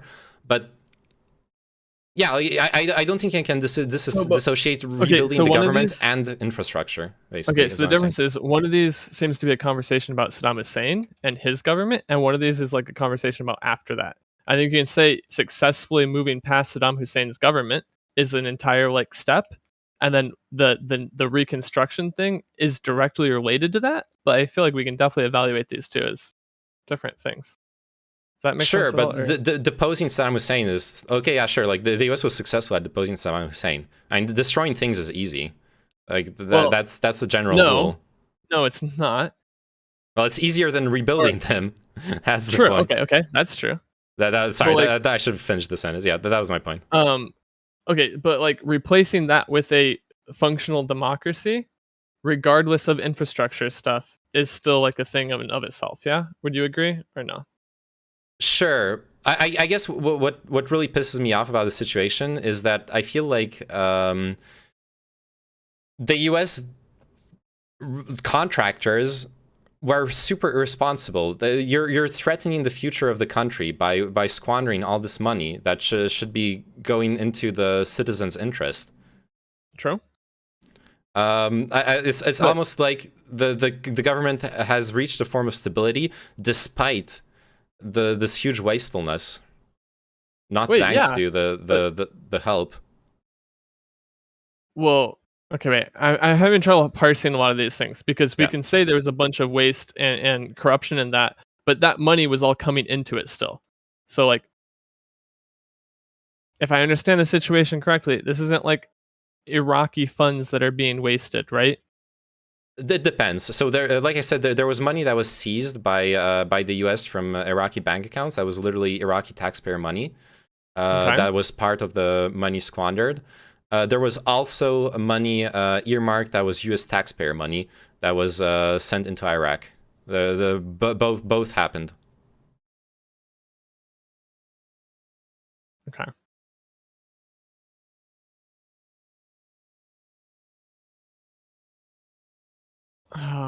Okay, I'm having sorry just to Yeah, run no this. worries, I'm no having a worries. hard time with the building of a successful democracy or a stable democracy does like have infrastructure implications, but Yeah. like if the infrastructure of a country has improved versus when it wasn't a democracy, even though it clearly hasn't improved as much as we would like or how much as it could, it's hard to, when we're comparing that to its state before, to stay a dictatorship has become a democracy and is pretty stable now, or what I would consider stable. When we see many attempts to do similar things in changing the forms of government that countries have to be hopefully more democratic, that don't go well. So then when like that don't last and become stable, is this making sense at all? Yeah, your And sense then is say where is a we bit end with discombobulated, but the state that we are aiming for, to say that is not a success feels weird. yeah, no, like going into this, I have to acknowledge, like deposing Saddam Hussein, like the U.S. was successful at deposing Saddam Hussein, stopping the repression of the minorities by his government. Oh, actually, Zenix Bear has a fair point. It would be interesting What also is to compare the state of infrastructure in Iraq before the first Gulf War. But that's more of a long-term vision. But that would be interesting. It has my understanding is that it probably has improved since Saddam Hussein's time. But we would sorry. probably agree that intervention in the Gulf War didn't have a good conclusion. Yeah. Or- We didn't right? even go inside Iraq in the first Gulf War. Wasn't there bombing? Okay, no, fine. we I definitely didn't did. research the first Gulf War. I'm sorry if I was wrong about No, that. we definitely pushed into Iraq in the first Gulf War. Yeah, that was my Come on. impression. But Senpai Yeah. Chao was saying the opposite, so I don't know. That's okay. So I don't. I guess. Like once again, the thing is, I don't like calling it a success in. I didn't do that. Uh oh, you jumped. Oh no. Oh, okay. You saved it. Saved it. You don't like calling it success because corruption, misappropriation, and Yes. embezzlement. And Yes. the stuff that we want, like the projects we want, not being finished and completed. Yeah. These things make sense, but And I can simultaneously acknowledge that, Can you- yeah, sure, can you like think of Saddam Hussein, a bloody dictator, was deposed, and they're not under threat of his reign anymore. And that was successful. If you want me to call it successful, I'll call that successful. That goal was accomplished. Are there examples of successful nation building that you can think of?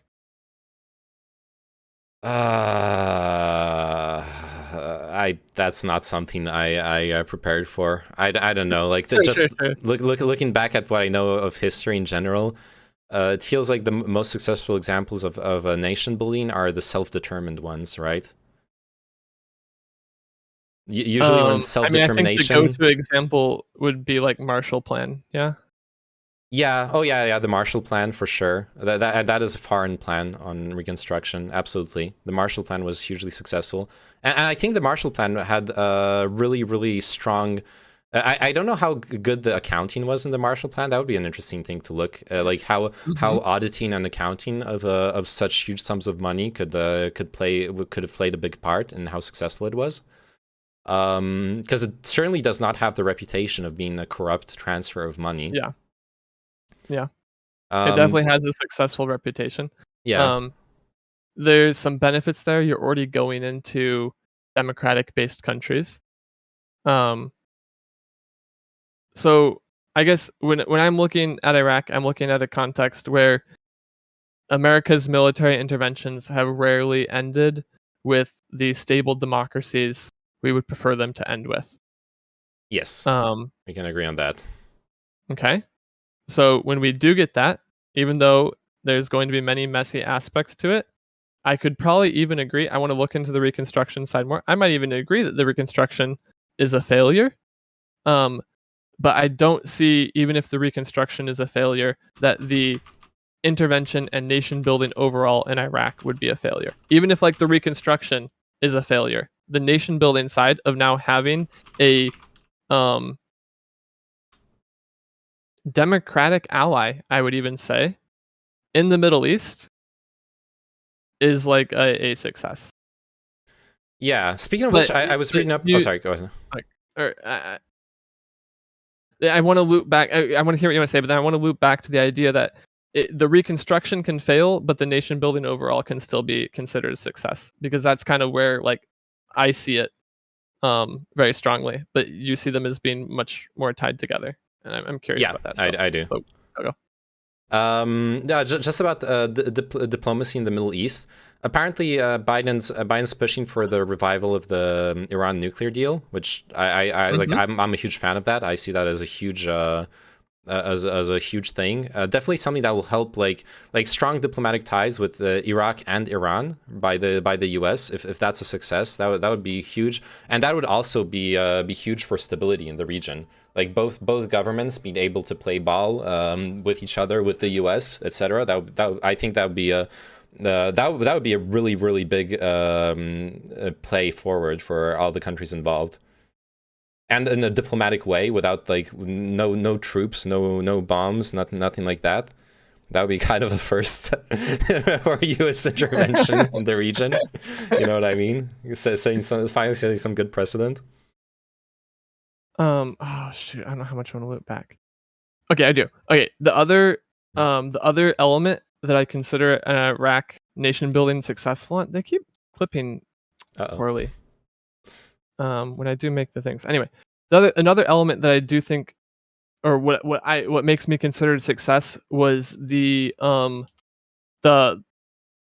process of offloading support or offloading control things over time to the local groups and supporting them was like a process that we've slowly learned in Iraq, where that process has not been successful in like Afghanistan or Yeah. in Somalia or like other places where we want to have a presence. So like the idea that the Iraqi state can field a lot of the things on its own and America can transition to a supporting role and that be a stable situation is something we aim for in a lot of the aftermath of these places, but hasn't been successful in a lot of them. Mhm. So that being functional currently in Iraq is a big element of why I consider it being a success too. I agree but this with is that. gonna loop. Okay. Sorry. No, go. I just wanted to add, I do think the true litmus test though of how like the always the true litmus test of how far the U.S. government actually supports some form of democracy is when the democracy starts electing someone who's like anti-U.S. or wants to like do tariffs or anything like that. I'm interested in seeing like what will be the Okay, well, okay. This is one of the things that I like about the Iraq example too. I guess we'll see how you feel. Like, the pro-Iranian elements of the Iraqi democracy, I don't think have been meddled with. Do That's you my feel like impression they as have well. been?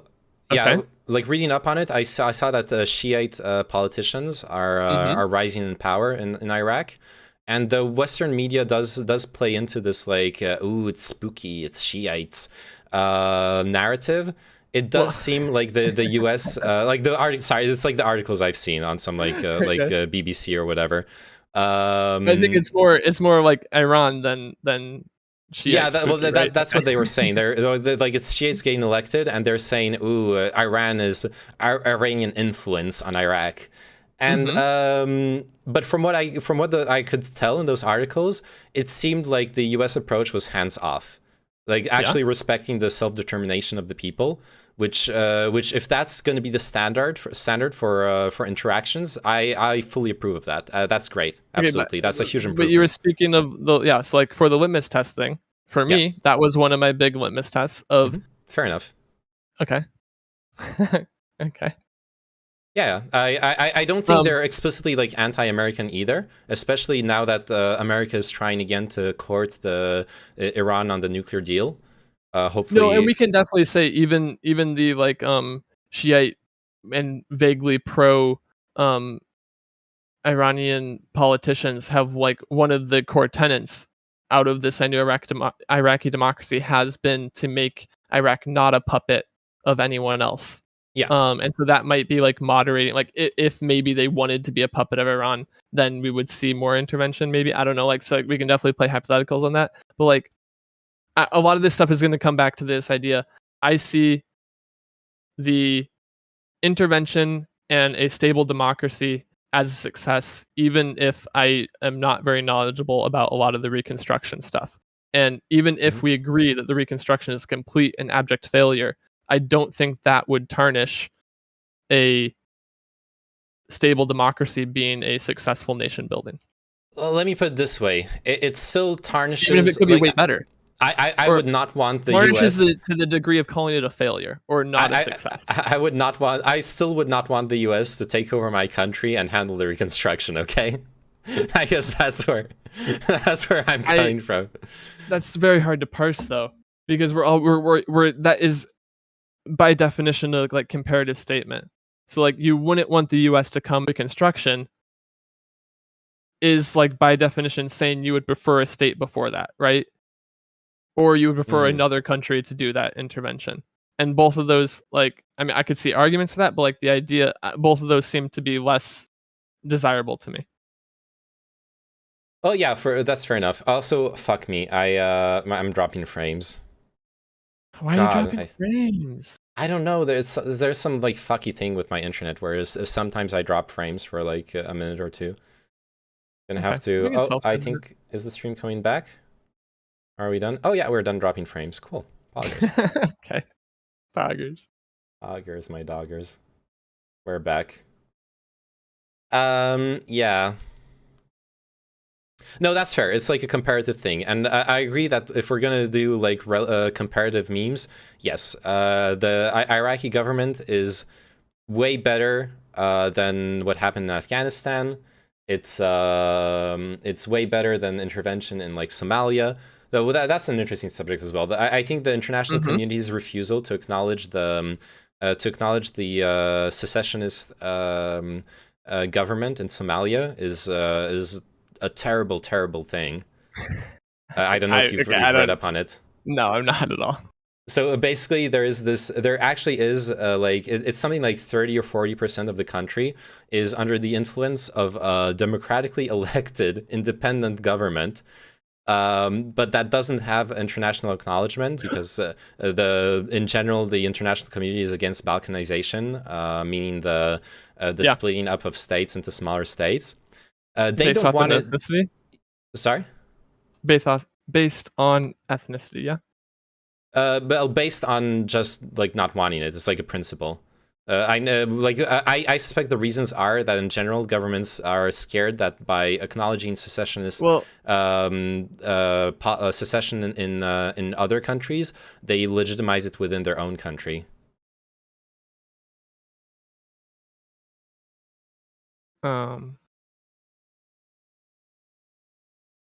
Okay. That's just my theory on it, though. Because like every country has their like people who from time to time talk about, you know, we are this different people, we have our different, we're like have our regional differences, etc. When you say Balkanization, I feel like that's like splitting up based on ethnicity. Are you just meaning this? No, Balkanization refers to what happened in the Balkans, right? There are a bunch of wars and post-Soviet satellite countries basically splitting up. Why are those based on ethnicities? Sure, but the term Balkanization refers to splitting up countries in general. It doesn't it's not about ethnicity as much as the splitting up of national identity. Okay, that's fine. and like the international community at large, to my knowledge, has like an ideological aversion to Balkanization ever since what happened in the 90s in the Balkans, the wars, the genocide, and the fact that the NATO had to intervene, etc., etc. But I think I think it should be judged on a more case-by-case basis, right? So in some places it might be justified. My understanding, that might be naive of the Somalian situation, definitely merits more research on it. Yugoslavia wasn't a Soviet nation, however. Okay, sorry, my bad. I thought it was, but it wasn't apparently. You're gonna make him angry. I'll make him angry. My understanding in Somalia is, so you have this government that has somehow survived and managed to continue organizing a part of the country. And that is inside the country, fighting against the warlords that dominate the rest of the country. Whereas the international community is adamant about only dealing with the officially recognized government that can't even show their faces within the country. They're a government in exile, which I think is that's just not a pragmatic approach. Like, you have to acknowledge that you're this government in exile that you're propping up in hotels and wherever the fuck they live. They don't exert any real power over the country.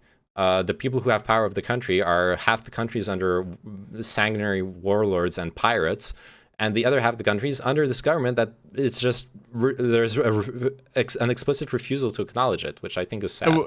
What is their stated reason for not acknowledging it? I haven't seen, like, outside of this general principle of not wanting to acknowledge secession. I haven't actually seen the in an actual official stance. Let's Google it real quick. Somalia. Great. Okay. Somalia secession. Why not? Okay, this is like my worst Google search ever. Somaliland and secession politics in Eastern Africa. Okay, we got one article here. Let's see the first Google search. Oh god, it's a long one. That's what she said. Somaliland, which calls itself the Republic of Somaliland, declared itself independent of Mogadishu in 1991, following the collapse of Barre's government. Somaliland established a government that was surprisingly stable, and while the rest of the country seemed to perish, Somaliland attained peace and stability. With Hargeisa, this comes from the Völkerrechts blog, so it's a blog. It's not a actual journalism. But Oh it's no! called, What are you it's called reading? International Law and International Legal Thought. Yeah, okay. Let's find actual journalism. I agree. Oh, the Monde Diplomatique. This is actual journalism. Let's go. 30 years ago, on 1991, the Republic of Somaliland declared independence. The separation from collapsing Somalia, which had not been legally prepared, was not politically supported by any other state. It was certainly a bold move. For over a decade, it was impossible to predict what would really come out of the secession, but today it is clear. Somaliland is one of the most stable de facto states in the world. It has a clearly demarcated territory, at least on paper, a permanent population, and a legitimate government. Nonetheless, Somaliland is still not internationally recognized.